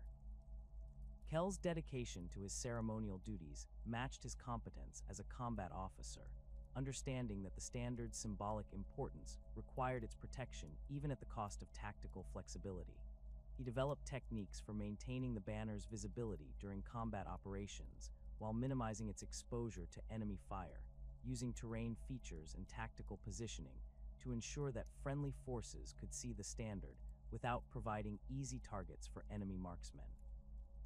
His skill with the standard became legendary throughout Cadian forces, with soldiers drawing inspiration from the sight of the ancient banner, advancing steadily through the heaviest enemy fire. The relationship between Creed and Kell exemplified the professional excellence that characterized Cadian officer corps, with both men understanding their complementary roles in maintaining unit effectiveness and morale. Kell served not only as standard bearer, but also as Creed's personal aide-de-camp, handling the countless administrative details that allowed his commander to focus on tactical and strategic planning. His organizational skills and attention to detail ensured that Creed's orders were transmitted accurately and executed promptly, while his combat experience provided valuable input during tactical planning sessions. Kell's combat record extended far beyond his ceremonial duties, with his personal weapon skills matching those of veteran Kasrkin stormtroopers. He carried a power sword and bolt pistol that had been presented to him by grateful Space Marine commanders following joint operations against Chaos forces, weapons that he wielded with deadly efficiency when enemy forces threatened the regimental standard. His ability to fight effectively while maintaining custody of the banner required exceptional coordination and battlefield awareness that few officers could match. The standard itself bore battle honors from every major engagement involving the 8th Cadian Interior Guard, its fabric marked with campaign ribbons and decorations that chronicled centuries of faithful service to the Emperor. The weight of history represented by these honors provided tangible connection to the regiment's proud traditions, while inspiring current soldiers to maintain the standards of excellence established by their predecessors. Kell understood that his role as standard bearer made him the custodian of this legacy, responsible for ensuring that future generations would add their own honors to the ancient banner. Captain Ulraham emerged as another exemplary Cadian officer whose leadership during critical engagements demonstrated the tactical flexibility and aggressive spirit that characterized the best of Cadian command personnel. His specialization in mobile operations and rapid assault tactics complemented the more methodical approach favored by traditional Cadian doctrine, providing commanders with additional tactical options when circumstances required immediate action rather than careful preparation.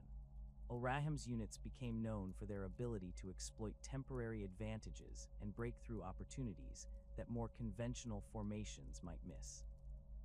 His tactical innovations focused on maximizing the shock value of coordinated assault operations that combined speed, firepower, and psychological impact to overwhelm enemy positions before defenders could organize effective resistance. Ulraham developed techniques for rapid deployment of combined arms formations that could transition from movement to combat engagement with minimal preparation time, allowing his forces to maintain operational tempo that kept enemy forces off balance and unable to establish stable defensive positions. The training programs developed under Ulraham's supervision emphasized aggressive leadership and individual initiative that prepared junior officers to make critical tactical decisions without waiting for detailed orders from higher command. His officer development courses stressed the importance of recognizing and exploiting fleeting tactical opportunities while maintaining coordination with supporting elements. This balance between individual initiative and unit cohesion required exceptional leadership skills that Ulraham cultivated through realistic training exercises that simulated the chaos and confusion of actual combat operations. Ulraham's combat record included numerous successful operations against chaos forces, where his aggressive tactics achieved decisive results that more cautious approaches might not have accomplished. His assault on the traitor-held fortress of Mordax Prime demonstrated the effectiveness of his rapid deployment techniques when his forces breached the outer defenses and established footholds within the fortress complex before enemy commanders could coordinate their response. The speed of his advance prevented Chaos forces from implementing their planned destruction of critical facilities, preserving valuable intelligence and equipment for Imperial use. The diversity of Cadian officer excellence extended throughout the command structure, with numerous other leaders contributing their own innovations and tactical expertise to the overall effectiveness of Cadian military doctrine. These officers, while perhaps lacking the galaxy-wide recognition achieved by figures like Creed and Ulraham, provided the professional competence and tactical skill that made Cadian regiments consistently effective across diverse operational environments. Their collective expertise represented the institutional knowledge that distinguished Cadian forces from other Imperial Guard formations. Major Dan and Kale specialized in artillery coordination and developed the fire control procedures that allowed Cadian artillery units to provide immediate support to engaged infantry formations without the lengthy preparation times that characterized standard Imperial Guard artillery doctrine. His innovations in rapid target acquisition and fire mission processing reduced response times from minutes to seconds, providing tactical commanders with responsive fire support that could influence the outcome of individual firefights rather than merely providing preparatory bombardments before major operations. Colonel Voss Thanik commanded armored formations with tactical skill that maximized the effectiveness of Cadian combined arms doctrine through precise coordination between tank units and supporting infantry. His understanding of armor capabilities and limitations allowed him to position tank formations where they could deliver maximum firepower while remaining protected from enemy anti-armor weapons. Thanik's tactical procedures became standard training material for Cadian armor officers throughout the Cadian system, with his techniques for urban armor operations proving particularly valuable during siege warfare. Saint Celestine's connection to Cadia transcended mere military cooperation, representing a spiritual bond that elevated Cadian resistance during their darkest hours to levels that defied rational explanation. The Living Saint's appearances on Cadian battlefields provided inspiration that transformed ordinary soldiers into heroes capable of extraordinary feats of courage and sacrifice. Her presence during critical engagements seemed to imbue Cadian forces with supernatural resilience that allowed them to continue fighting effectively despite casualties and conditions that would have broken lesser formations. The theological significance of Celestine's repeated manifestations on Cadia created a unique relationship between the fortress world and the Imperial faith that reinforced the spiritual dimensions of their defensive mission. Cadian soldiers understood that their world served not only as a strategic choke point, but also as a sacred trust that protected humanity from the corrupting influence of chaos. This spiritual motivation complemented their professional military training, creating a combination of tactical competence and religious fervor that proved devastatingly effective against chaos forces. Celestine's tactical contributions during major engagements demonstrated her understanding of military operations that went beyond mere inspirational presence. She coordinated her own combat actions with Cadian tactical procedures, providing supernatural support that enhanced rather than disrupted established military doctrine. Her ability to appear at critical moments during battles suggested either prescient understanding of tactical developments or divine guidance that directed her interventions where they would prove most effective. The psychological impact of Celestine's presence extended beyond immediate battlefield effects to influence Cadian military culture in profound ways.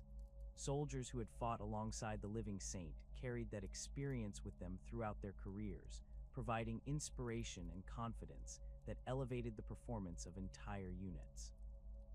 The knowledge that divine intervention had repeatedly manifested on Cadian battlefields reinforced the fortress world's population's conviction that their cause enjoyed the Emperor's direct blessing, strengthening their resolve during the extended periods between major engagements when such faith was tested by routine hardship and sacrifice.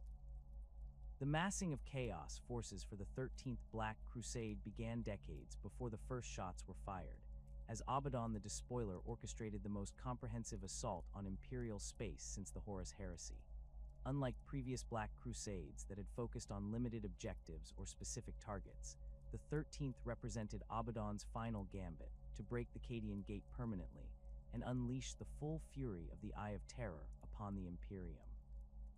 Intelligence reports filtering back to Cadia through astropathic communications and surviving reconnaissance missions painted a terrifying picture of chaos forces gathering in numbers that defied comprehension.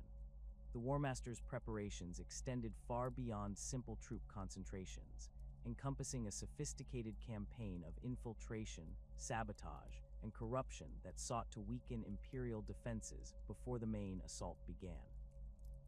Chaos cultist cells, dormant for centuries within Imperial territory, received activation codes that triggered coordinated uprisings across dozens of worlds simultaneously. These internal threats forced Imperial commanders to divert forces from the Cadian Gate's defenses to suppress rebellions that erupted behind their lines, exactly as Abaddon had calculated when he planted these agents generations earlier. The scale of forces marshaled for the 13th Black Crusade exceeded anything previously recorded in Imperial military archives. 13 companies of Black Legion Chaos Space Marines formed the assault's core, supported by warbands from every major Chaos Legion and numerous renegade chapters that had pledged their allegiance to the War Master. The Iron Warriors brought their expertise in siege warfare, while the Word-Bearers contributed demonic allies summoned through massive ritual sacrifices conducted throughout the Eye of Terror. Alpha Legion infiltrators had spent years preparing sabotage operations that would cripple Imperial communications and supply lines at critical moments. Traitor Guard regiments numbered in the millions, drawn from worlds that had fallen to chaos during previous crusades and carefully rebuilt into effective military forces under the guidance of fallen Space Marine commanders. These units possessed intimate knowledge of Imperial tactics and equipment, having once served loyally before their corruption, making them particularly dangerous opponents for Cadian forces who relied on predictable enemy behavior patterns. The traitor regiments brought with them corrupted versions of Imperial equipment, including Leman Rus tanks bearing blasphemous modifications and artillery pieces that fired shells filled with demonic essence. The demon legions accompanying the mortal forces represented perhaps the most terrifying aspect of Abaddon's host. Greater demons of all four chaos gods had answered the Warmaster's summons, bringing with them lesser demon swarms that numbered in the hundreds of thousands. Bloodthirsters of Khorne led packs of bloodletters eager for slaughter, while great unclean ones of Nurgle commanded plague-bearer hordes that could corrupt entire planetary atmospheres. Lords of Change manipulated fate itself to favor chaos forces, and Keepers of Secrets used their supernatural allure to turn Imperial defenders against their own comrades.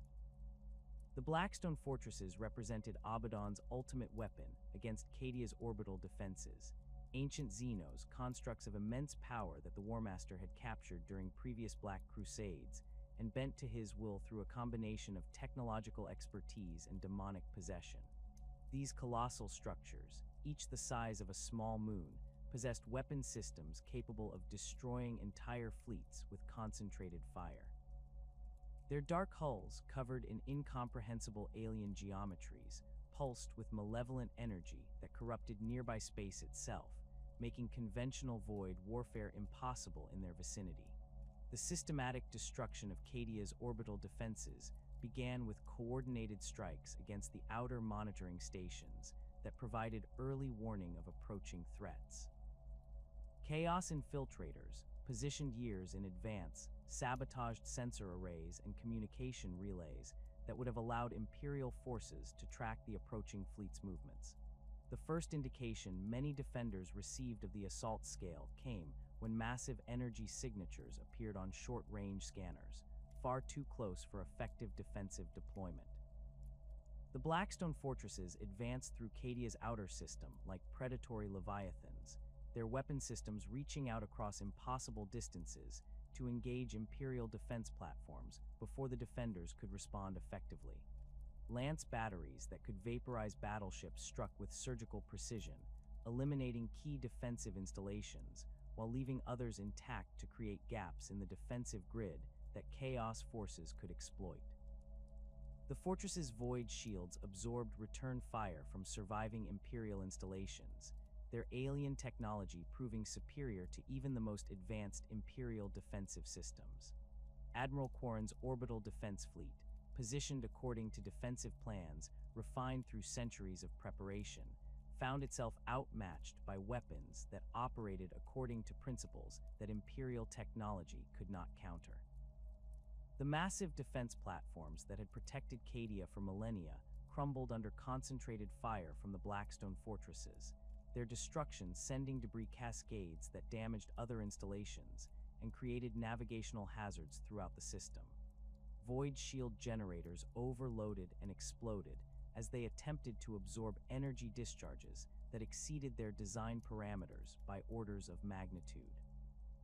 The loss of orbital superiority forced fundamental changes in Cadian defensive strategy as ground-based forces found themselves without the space-based fire support that had been integral to their tactical doctrine.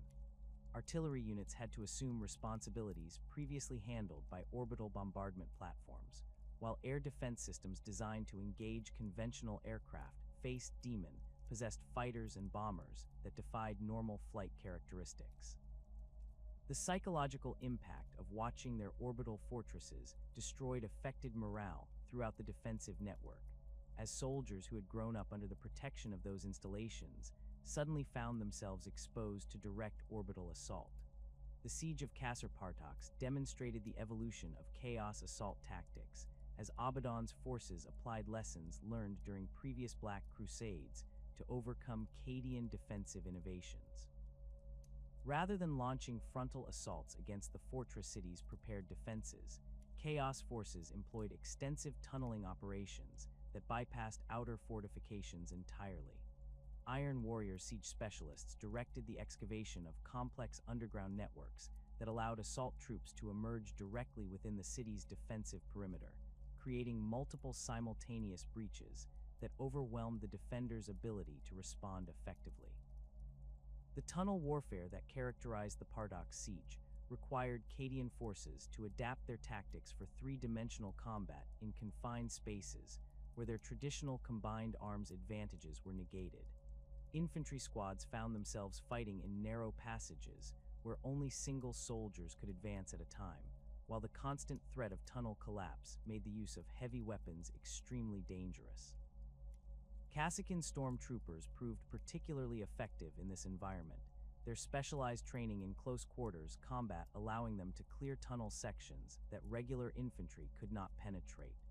The defense of strategic positions throughout the Cadian system required coordination between widely separated fortress worlds that maintained communication despite constant chaos jamming and infiltration attempts.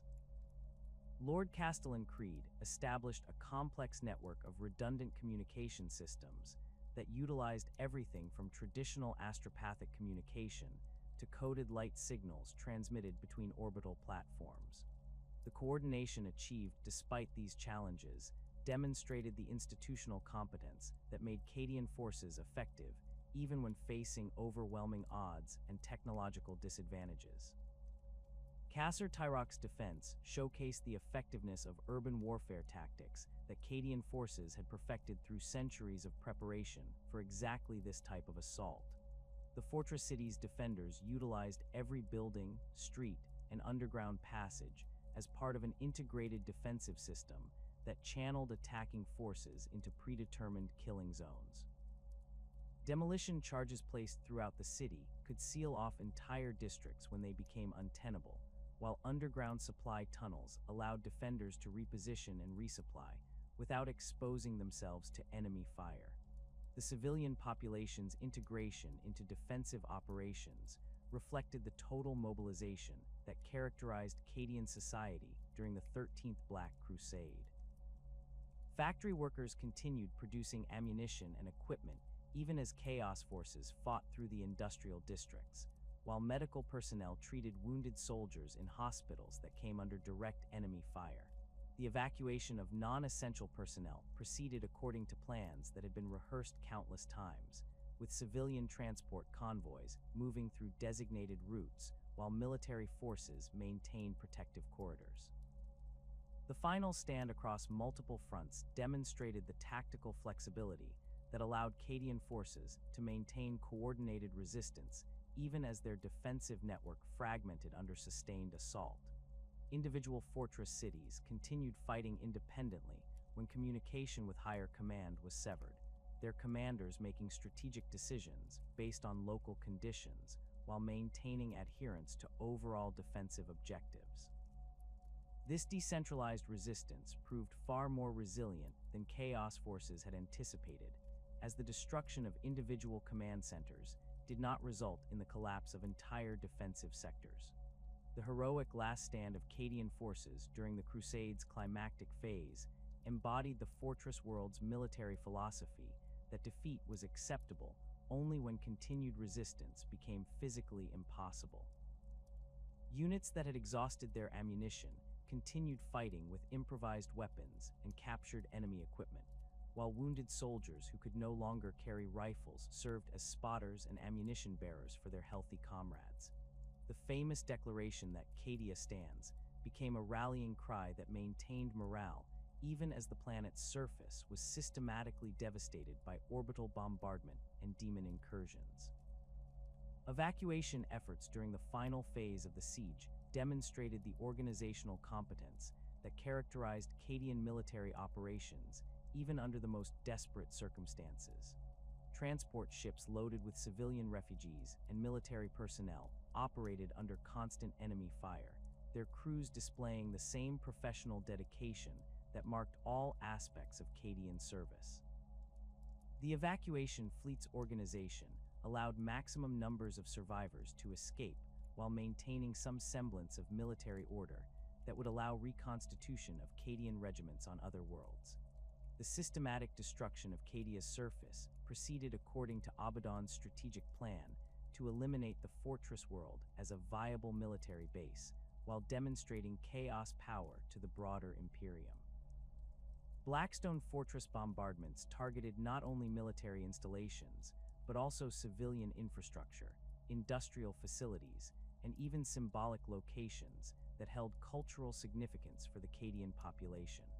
The psychological warfare aspect of this destruction aimed to break Cadian morale by eliminating the physical foundations of their civilization and military tradition. The planet's final moments, as tectonic instability triggered by sustained bombardment threatened complete planetary destruction, saw the last Cadian defenders maintaining their positions despite the obvious futility of continued resistance. These final actions embodied the spirit that had made Cadia the Imperium's premier fortress world, with soldiers choosing to face certain death rather than abandon their posts or surrender to Chaos forces. The evacuation of surviving military and civilian personnel continued until the last possible moment, with transport ships departing even as the planet's surface began breaking apart beneath them. The defenders of Cadia watched in grim determination as the planet's sky turned an unnatural crimson, the light from burning orbital installations mixing with the malevolent glow that perpetually emanated from the Eye of Terror. The systematic destruction of their orbital defenses had stripped away the protective umbrella that had shielded the fortress world for millennia, leaving ground-based forces exposed to direct assault from Abaddon's overwhelming fleet. What remained of Admiral Quarren's naval forces fought desperately to buy time for the evacuation of critical personnel and equipment, their ships engaging in suicidal ramming, attacks against Chaos vessels, when ammunition ran low and void shields failed under sustained bombardment. Lord Castellan Creed coordinated the final defensive operations from his command bunker deep beneath Kasser Tyrok, the fortress city's massive ferrocrete walls shuddering with each impact from the Blackstone fortress's devastating weapon systems. The ancient Xenos constructs had moved into close orbital positions around Cadia, their alien geometries casting twisted shadows across the planet's surface as they methodically targeted every significant military installation. The coordinated bombardment followed a precise pattern that demonstrated Abaddon's intimate knowledge of Cadian defensive arrangements, with each strike eliminating key command centers, ammunition depots, and communication hubs that formed the backbone of the planet's resistance network. The ground assault that accompanied the orbital bombardment struck simultaneously at dozens of locations across Cadia's surface, overwhelming the defenders' ability to concentrate their forces against individual threats. Chaos drop pods slammed into fortress courtyards and defensive positions, disgorging Black Legion Chaos Space Marines who carved through Cadian defenders with chain axe and bolter. The traitor Astartes moved with the fluid precision of warriors who had perfected their craft over 10,000 years of warfare, their ancient power armor deflecting lasgun fire that would have dropped ordinary enemies, while their return fire punched through Cadian flak armor with contemptuous ease. Demon incursions materialized throughout the planet's defensive network as the barrier between real space and the warp weakened under the sustained assault from Chaos forces. Bloodthirsters of Khorne appeared in the midst of Cadian firing lines, their massive brass axes cleaving through entire squads before the defenders could react to their presence. The demons' supernatural resilience allowed them to shrug off concentrated lasgun fire that would have destroyed armored vehicles, while their mere presence induced terror that broke the discipline of even veteran Cadian troops who had trained their entire lives to face such horrors. The evacuation of Kasser Tyrok proceeded according to emergency protocols that had been refined through centuries of preparation, though the scale of the current assault far exceeded anything the planners had envisioned. Civilian transport convoys moved through underground tunnels toward designated evacuation points, their routes protected by Kassakin stormtroopers who fought desperate rearguard actions against Chaos infiltrators. The stormtroopers' hot shot lasguns carved through cultist assault teams with devastating effectiveness, but the sheer number of enemies meant that each defensive position could only be held for minutes before being overrun by successive waves of attackers. Colonel Jaren Kell maintained his position beside the regimental standard of the 8th Cadian Interior Guard as Chaos forces pressed their assault into the fortress city's central districts. The ancient banner's purple fabric, torn by shrapnel and stained with the blood of fallen defenders, continued to fly defiantly above the rubble-strewn streets where Cadian soldiers made their final stands. Kell's bolt pistol barked repeatedly as he engaged word-bearers Chaos Space Marines who sought to capture the standard as a trophy, each shot placed with the precision that had made him legendary throughout the Cadian officer corps. The systematic destruction of Cadia's industrial capacity proceeded with methodical efficiency as Iron Warriors siege specialists identified and eliminated the manufacturing facilities that had supplied the fortress world's military forces for millennia. Massive explosions rocked the forge complexes, where countless weapons and vehicles had been produced, their destruction sending towering columns of smoke into the crimson sky.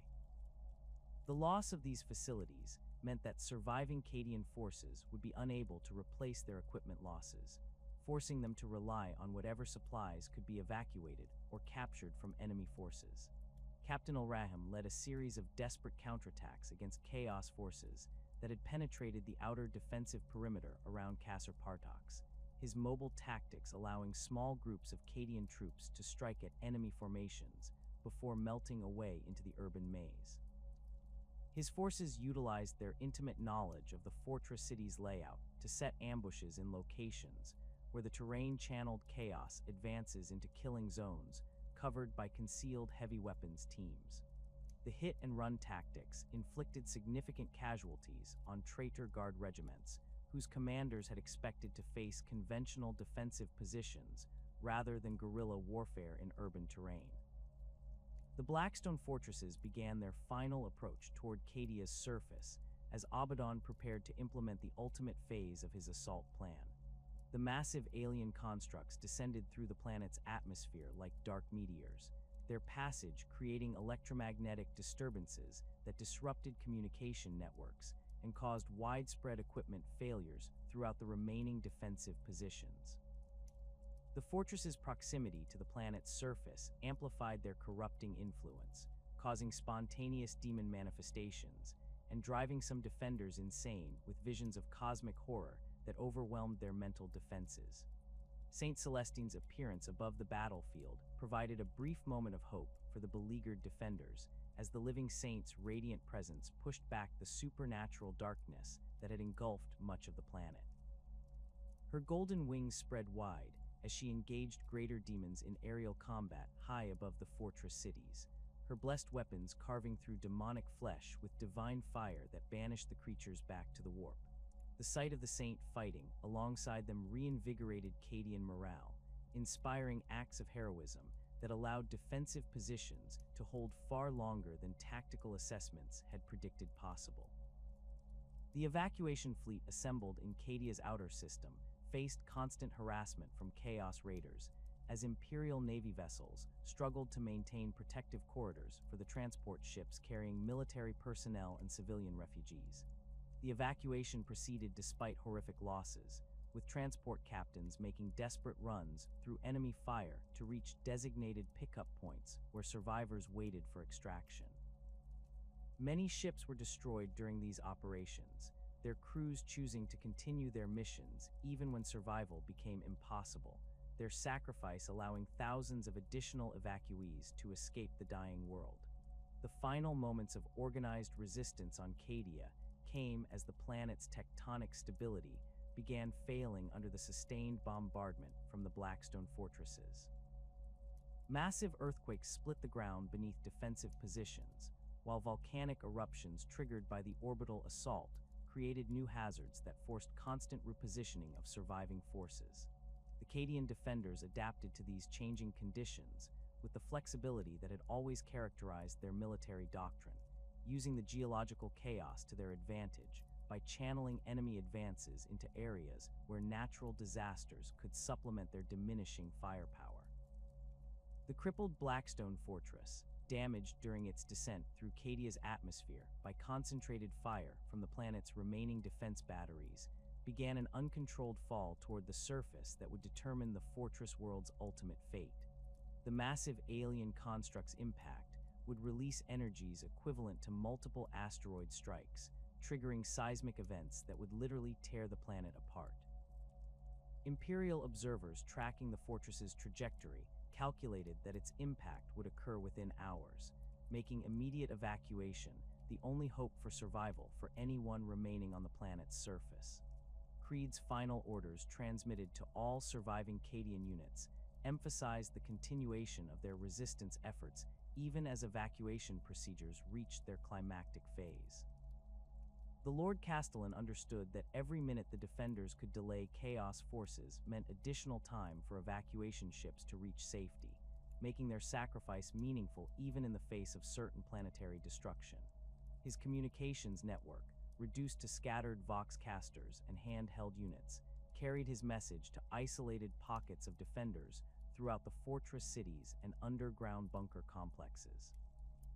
The impact of the falling Blackstone fortress created a seismic event that exceeded all previous calculations, as the alien construct's exotic matter composition interacted catastrophically with Cadia's planetary core.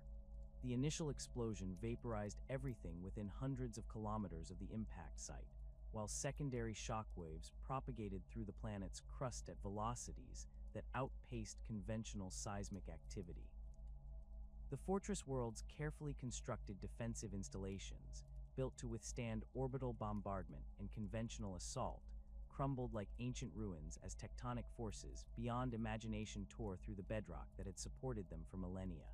The planet's literal breaking apart proceeded with terrifying speed as massive fault lines opened across entire continents, swallowing fortress cities and defensive positions that had stood unconquered for thousands of years.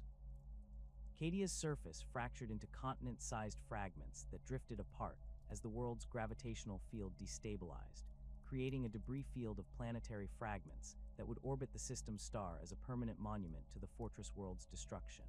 The site of their homeworld's death throes provided a final test of Cadian resolve, as surviving military personnel maintained their evacuation duties despite watching everything they had sworn to protect disappear into cosmic debris. The opening of the Great Rift began as reality itself responded to the massive psychic shockwave generated by Cadia's destruction, the fortress world's death cry echoing through the warp with sufficient force to tear new passages between dimensions. The stable corridor that had channeled warp travel through the Cadian Gate for millennia suddenly expanded into a massive rent in space-time that stretched across vast distances, creating new routes for Chaos forces while simultaneously disrupting Imperial navigation throughout the galaxy. The psychic tsunami that accompanied the rift's formation overwhelmed astropaths across multiple sectors, leaving Imperial forces blind and unable to coordinate their responses to the unfolding crisis. The immediate impact on Imperial communications proved catastrophic as the Great Rift's formation severed astropathic links that had connected distant worlds for thousands of years. Sector command centers found themselves unable to contact subordinate units, while individual worlds lost contact with the broader Imperium entirely. The communication breakdown meant that news of Cadia's fall would take months or years to reach many Imperial territories, preventing coordinated responses to Chaos incursions that began erupting throughout the galaxy, as the Rift provided new invasion routes for demon armies. Warp travel throughout the galaxy became increasingly dangerous as the Great Rift's formation destabilized existing warp routes and created new hazards that claimed entire fleets of Imperial vessels. Navigators reported unprecedented difficulties in plotting safe courses through the warp, while many ships that attempted interstellar travel simply disappeared without trace. The transportation network that held the Imperium together began fragmenting as worlds found themselves isolated by warp storms and spatial anomalies that made communication and travel impossible. The evacuation fleets that carried the survivors of Cadia's destruction dispersed across the galaxy like seeds scattered by a cosmic wind, each transport ship bearing precious cargo in the form of battle-hardened veterans whose military expertise represented millennia of accumulated battlefield knowledge. The Administratum faced the unprecedented challenge of relocating hundreds of thousands of Cadian military personnel and civilians across dozens of worlds, while simultaneously maintaining the operational integrity of units whose effectiveness depended on their cohesive training and shared combat experience. The resettlement process required careful coordination between planetary governors, military commanders, and logistics specialists who who understood that improper placement of Cadian survivors could waste their unique capabilities or create integration problems with existing Imperial forces. Fortress worlds throughout the Segmentum Obscurus received priority allocations of Cadian survivors, as these heavily fortified planets possessed the defensive infrastructure and military culture most compatible with Cadian operational doctrine. The fortress world of Mordian welcomed 3 complete Cadian regiments, whose urban warfare expertise complemented the planet's existing defensive capabilities, while their experience with combined arms tactics provided valuable training opportunities for local Mordian Iron Guard units. The integration proceeded smoothly due to the similar military traditions shared by both worlds, though Cadian officers had to adapt their tactical procedures to account for Mordian emphasis on parade ground discipline and ceremonial precision that sometimes conflicted with Cadian pragmatic approaches to military efficiency. Agrippina, the Forge world that had served as Cadia's primary source of advanced military equipment, absorbed substantial numbers of Cadian technical specialists whose expertise in maintaining and operating sophisticated weapons systems proved invaluable to the planet's manufacturing operations. The Cadian survivors brought with them detailed knowledge of equipment specifications and maintenance procedures that had been developed specifically for Fortress World operations, allowing Agrippina's tech adepts to refine their production processes and develop improved versions of standard Imperial Guard equipment. The collaboration between Cadian technical personnel and Mechanicus specialists resulted in enhanced weapon patterns that incorporated lessons learned during the 13th Black Crusade's devastating assaults. The hive world of Necromunda received substantial civilian populations from Cadia, though the integration of Fortress World refugees into the planet's violent gang culture presented unique challenges that required careful management by Imperial administrators. Cadian civilians, accustomed to military discipline and collective responsibility, struggled to adapt to Necromunda's anarchic social structure, where individual survival often depended on gang affiliation and criminal activity. However, their military training and disciplined work ethic made them valuable recruits for the planet's industrial operations, while former Cadian military personnel found employment as security specialists and training instructors for various corporate interests. The adaptation of traditional Cadian military doctrine to diverse planetary environments required extensive modification of tactical procedures that had been optimized for the Fortress world's specific conditions. On the ice world of Valhalla, Cadian survivors learned to integrate their combined arms tactics, with the planet's emphasis on mechanized warfare in extreme cold conditions. The Valhallan Ice warriors' expertise in Arctic operations complemented Cadian tactical flexibility, creating hybrid formations that could operate effectively in frozen environments while maintaining the coordinated fire support that characterized Cadian doctrine. Joint training exercises between Cadian survivors and Valhallan units developed new procedures for artillery support in conditions where extreme cold affected equipment performance and ammunition effectiveness. Desert warfare adaptations became necessary on worlds like Talarn, where Cadian survivors encountered environmental conditions that differed dramatically from their Fortress world origins. The endless sand dunes and extreme temperatures of desert planets required modifications to standard Cadian equipment and tactics, with survivors learning to operate in environments where visibility was limited by sandstorms and water scarcity affected operational planning. Talarn Desert Raiders shared their expertise in mobile desert warfare, teaching Cadian survivors techniques for navigation and survival in arid conditions, while learning Cadian methods for coordinating artillery support and combined arms operations across extended distances. Jungle warfare presented another significant adaptation challenge on worlds like Catachan, where dense vegetation negated many advantages provided by Cadian combined arms doctrine. The Catachan jungle fighters' expertise in close-quarters combat and stealth operations complemented Cadian tactical knowledge, creating training programs that prepared both groups for operations in environments where conventional military doctrine proved inadequate. Cadian survivors learned to modify their equipment for jungle conditions while sharing their knowledge of urban warfare and artillery coordination with Catachan forces who had limited experience with such tactics. The psychological impact of losing their homeworld affected Cadian survivors in ways that extended far beyond simple grief or displacement, touching the core identity that had defined their existence since birth.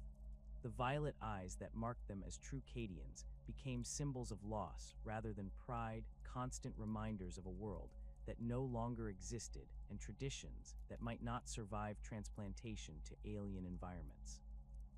Many survivors experienced what Imperial medical personnel classified as fortress syndrome, a condition characterized by hypervigilance, difficulty adapting to civilian life, and obsessive concern with defensive preparations that reflected their lifelong conditioning for constant warfare. Military chaplains and commissars worked extensively with Cadian survivor units to maintain morale and unit cohesion despite the trauma of planetary loss. The famous motto, Cadia Stands, evolved into Cadia Lives, emphasizing the continuation of Cadian military traditions through the survivors who carried them to new worlds.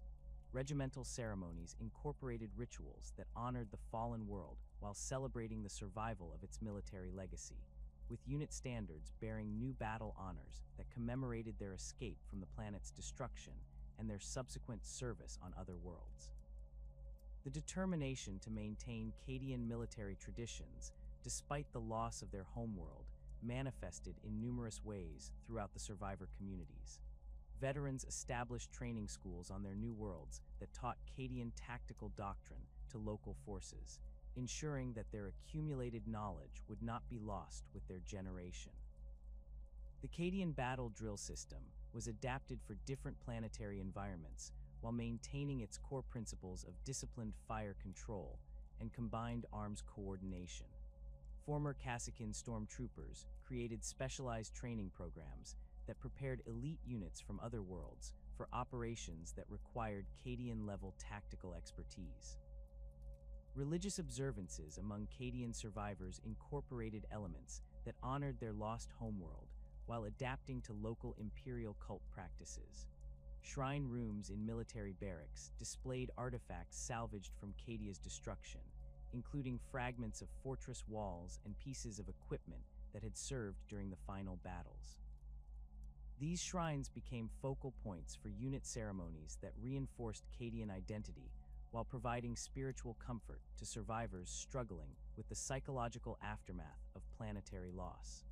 The integration of Cadian religious practices with local traditions created unique hybrid ceremonies that honored both the Emperor and the memory of the fortress world.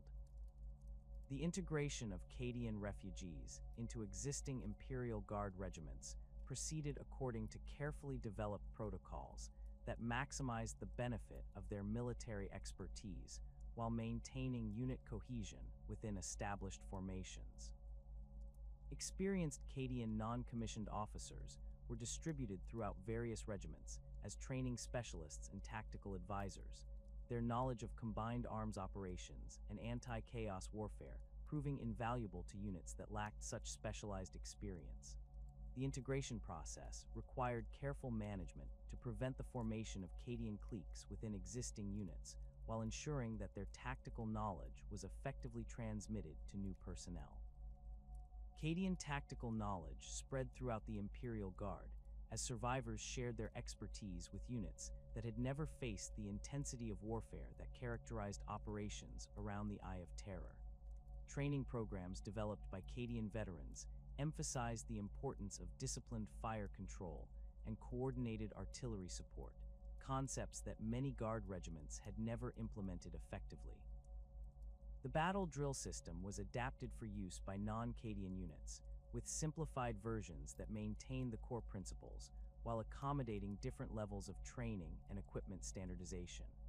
The establishment of new Cadian regiments from survivor populations required careful attention to maintaining unit traditions and operational effectiveness while adapting to different recruitment bases and equipment supplies.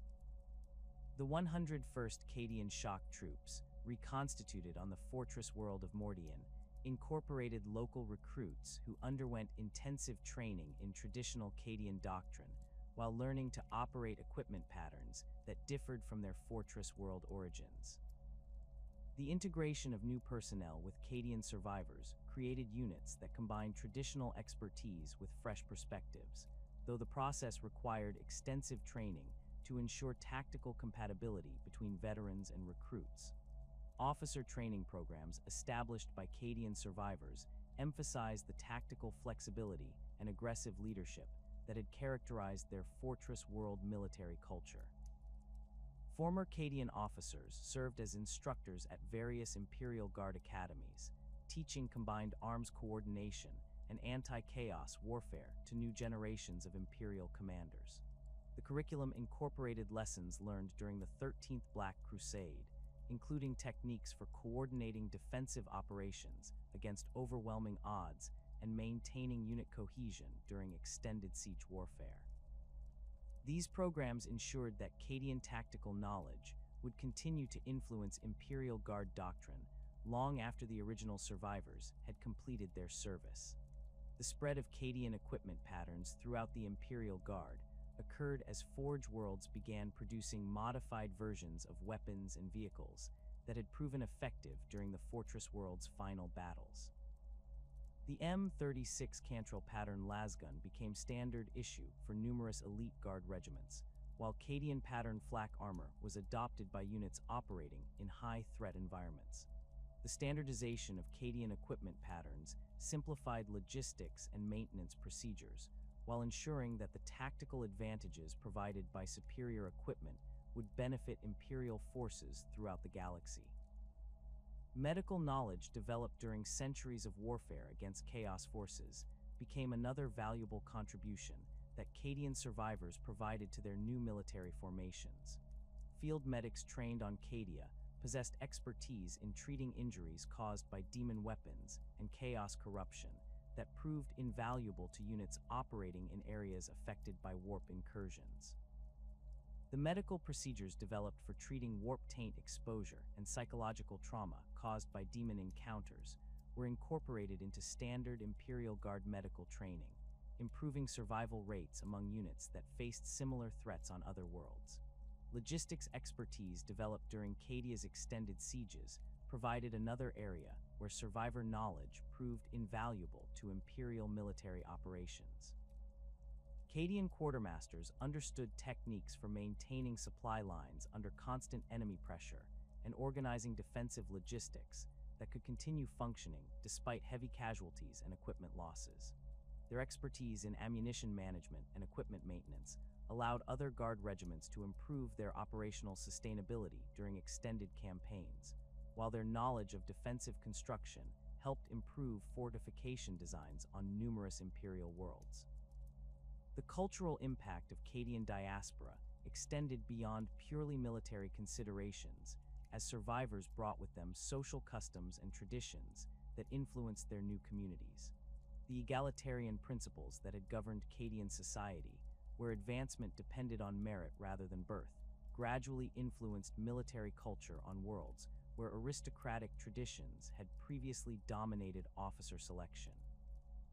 The integration of civilian and military life that had characterized Cadia was partially recreated in garrison towns and military settlements, where Cadian survivors established new communities that maintained their cultural identity while adapting to local conditions. The reconstitution of Cadian military formations from survivor populations required unprecedented coordination between Imperial administrative bodies as scattered refugee fleets arrived at dozens of worlds across the galaxy. The Adeptus Militarum faced the complex task of maintaining unit cohesion among survivors who had been separated during the chaotic evacuation from their dying homeworld, while simultaneously integrating new recruits who lacked the lifetime conditioning that had made original Cadians so effective. Recruitment officers discovered that the children of Cadian survivors, born on new worlds but carrying the genetic legacy of their parents, displayed many of the same adaptations that had distinguished their fortress world ancestors, including enhanced night vision and the distinctive violet eye coloration that marked them as inheritors of Cadia's martial tradition. The establishment of training facilities on worlds that received substantial Cadian populations became essential for maintaining the tactical expertise that had made these forces legendary throughout the Imperial Guard. On Mordian, former Cadian drill instructors established academies that taught the battle drill system to new recruits while adapting the procedures for the fortress world's specific defensive requirements.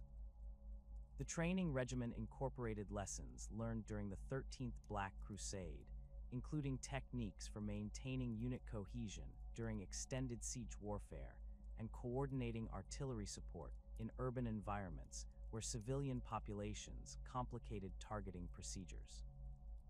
Agrippina's forge complexes became centers for the production of Cadian pattern equipment that would supply the reconstituted regiments, with tech adepts working alongside survivor technical specialists to refine manufacturing processes. The collaboration resulted in improved versions of standard Cadian equipment that incorporated modifications developed during the final battles on the fortress world. The M36 Cantrell pattern lasgun received enhanced power cell housing that improved reliability during sustained combat operations, while Cadian pattern flak armor was redesigned with additional ablative layers that provided better protection against the exotic weapons favored by Chaos forces. The psychological conditioning necessary to prepare new recruits for service in Cadian regiments required careful adaptation of traditional methods to accommodate individuals who had not grown up under the constant threat of demon incursion. Training cadres developed programs that gradually exposed recruits to simulated chaos corruption and demon encounters, using captured equipment and recorded psychic emanations to recreate the conditions that Cadian forces regularly faced in combat. The conditioning process took significantly longer than traditional Cadian training, as recruits needed time to develop the mental resilience that had been natural to Fortress World natives from birth. Veterans of the 13th Black Crusade served as the backbone of newly formed Cadian regiments, their combat experience providing the institutional knowledge necessary to maintain tactical effectiveness while integrating untested personnel. These survivors carried with them not only technical expertise, but also the intangible qualities of leadership and battlefield judgment that could not be taught through conventional training methods. Their presence in new units provided continuity with Cadian military traditions, while ensuring that hard-won tactical innovations would not be lost during the transition to new operational environments. The influence of Cadian military doctrine on Imperial Guard tactics accelerated dramatically following the opening of the Great Rift, as the galaxy-wide crisis created conditions similar to those that had shaped Cadian warfare for millennia. The combined arms coordination that had been unique to Cadian forces became standard practice throughout Imperial Guard formations as commanders faced chaos incursions that required the tactical flexibility and firepower integration that Cadian doctrine emphasized. Artillery units across the galaxy adopted Cadian fire control procedures that allowed rapid response to infantry support requests, while armor formations learned coordination techniques that maximized their effectiveness when operating alongside mechanized infantry. The battle drill system spread throughout the Imperial Guard as training cadres recognized its effectiveness in preparing troops for the unpredictable nature of warfare against Chaos forces. Simplified versions of the drill procedures were developed for units that lacked the extensive training time available to Cadian forces, but the core principles of disciplined fire control and standardized tactical responses proved valuable across diverse operational environments. Guard regiments operating in areas affected by warp incursions found that Cadian tactical procedures provided the structure and coordination necessary to maintain effectiveness when facing enemies that defied conventional military logic. Kasrkin training methods influenced the development of elite units throughout the Imperial Guard as commanders sought to create specialized formations capable of handling the most dangerous missions in an increasingly hostile galaxy. Stormtrooper units from various worlds received instruction from former Cadian veterans who adapted their selection and training procedures for different recruitment populations and operational requirements. The emphasis on psychological resilience and tactical flexibility that characterized Cadian training proved particularly valuable for units operating behind enemy lines or conducting deep strike operations in areas with high levels of chaos corruption. The logistical innovations developed during Cadia's extended sieges became standard practice for Imperial Guard formations operating in contested territories, where supply lines faced constant threat from enemy action. Cadian quartermasters shared their expertise in ammunition conservation and equipment maintenance with logistics officers throughout the Imperial military, teaching techniques for maintaining operational effectiveness despite limited resupply opportunities. The redundant supply chain procedures that had kept Cadian forces fighting during the 13th Black Crusade were adapted for use by other Guard regiments facing similar challenges in the post-Rift galaxy. Urban warfare tactics developed by Cadian forces during their defense of fortress cities influenced Imperial Guard doctrine for operations in hive cities and other heavily populated areas. The techniques for clearing buildings while minimizing civilian casualties and coordinating artillery support in dense urban environments became essential skills for Guard units operating in the complex three-dimensional terrain that characterized many Imperial worlds. Training facilities across the galaxy incorporated mock urban environments that replicated the conditions Cadian forces had faced during their final battles, preparing new generations of Imperial soldiers for the realities of modern warfare. The phrase Cadia Stands evolved into the most recognizable battle cry in the Imperial Guard, its meaning transforming from a statement of defiant resistance to a declaration of continuing dedication to the Emperor's service despite overwhelming odds. The words appeared on regimental banners throughout the galaxy, painted on vehicle hulls, and etched into personal equipment as soldiers from diverse worlds adopted the Cadian legacy as their own. The phrase transcended its original context to become a universal symbol of Imperial determination in the face of existential threats that sought to destroy humanity's galactic civilization. Regimental ceremonies throughout the Imperial Guard incorporated elements that honored Cadia's sacrifice while reinforcing the continuing relevance of Fortress World traditions. Unit standards bore purple ribbons that commemorated the Lost World, while memorial services included readings from Cadian tactical manuals and recitations of the names of fortress cities that had fallen during the 13th Black Crusade. These observances served both to honor the dead and to remind living soldiers of the standards of excellence and sacrifice that Cadian forces had established through their final stand. The psychological impact of the Cadia Stands rallying cry extended beyond its literal meaning to represent the broader concept of Imperial resilience in the face of cosmic horror. Soldiers facing demon incursions or chaos corruption drew strength from the knowledge that their predecessors had faced similar threats and maintained their loyalty to the Emperor despite ultimate defeat. The phrase became a touchstone for Imperial morale during the darkest periods of the Adeptus Crusade, when entire sectors fell to chaos forces and the survival of human civilization seemed uncertain. Commissars throughout the Imperial Guard incorporated Cadian examples into their morale-building speeches and disciplinary procedures, using the Fortress World's final stand as the ultimate example of proper Imperial military conduct. The story of Cadia's defense became required study material at Commissar training facilities, with emphasis on the tactical competence and unwavering loyalty that had characterized Cadian forces throughout their final battles. These lessons reinforced the importance of maintaining discipline and fighting effectiveness even when facing impossible odds, principles that proved essential during the galaxy-wide crisis that followed the Great Rift's opening. The era in Adeptus presented challenges that validated the tactical innovations developed by Cadian forces during their centuries of warfare against chaos.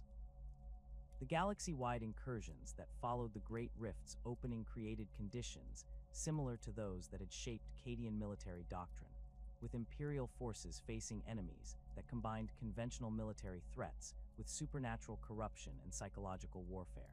The combined arms coordination that had been unique to Cadian forces became essential for Imperial Guard units operating in environments where traditional tactical approaches proved inadequate against Chaos forces.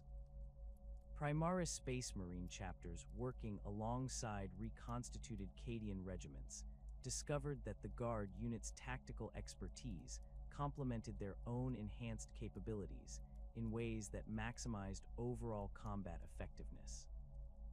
The Cadian emphasis on coordinated artillery support and disciplined fire control provided the precision and reliability that Space Marine assault operations required, while their experience with anti-chaos warfare offered valuable intelligence about enemy capabilities and weaknesses. Joint operations between Primaris Marines and Cadian survivors became models for Imperial cooperation that were replicated throughout the Indomitus Crusade's various theaters of operation. The Indomitus Crusade's vast scope required the deployment of Imperial Guard regiments across thousands of worlds simultaneously, creating logistical challenges that benefited from Cadian organizational expertise. Former Cadian logistics officers served as advisors to Crusade planners, sharing their knowledge of supply chain management and equipment standardization that had kept Fortress World forces operational during extended sieges. Their expertise in coordinating support for multiple simultaneous operations proved invaluable as Imperial forces conducted complex multi-front campaigns against Chaos forces that had established footholds throughout the galaxy. Fortress World construction projects throughout the Imperium incorporated defensive innovations developed by Cadian engineers during their millennia of experience with siege warfare. The layered defensive systems that had protected Cadia's fortress cities became standard designs for new Imperial fortifications, while underground tunnel networks and redundant communication systems were built into defensive installations across hundreds of worlds. These improvements reflected lessons learned during the 13th Black Crusade about the importance of maintaining defensive coordination despite sustained enemy assault, and the need for backup systems that could continue functioning when primary installations were destroyed. The recruitment of new Cadian regiments expanded beyond the original survivor populations to include volunteers from throughout the Imperium who sought to join the legendary formations. These recruits underwent intensive training programs that prepared them for service in units that maintained Cadian tactical standards while operating far from their original homeworld. The selection process emphasized the psychological resilience and tactical adaptability that had characterized original Cadian forces, ensuring that new personnel could integrate effectively with veteran survivors who provided continuity with Fortress World traditions.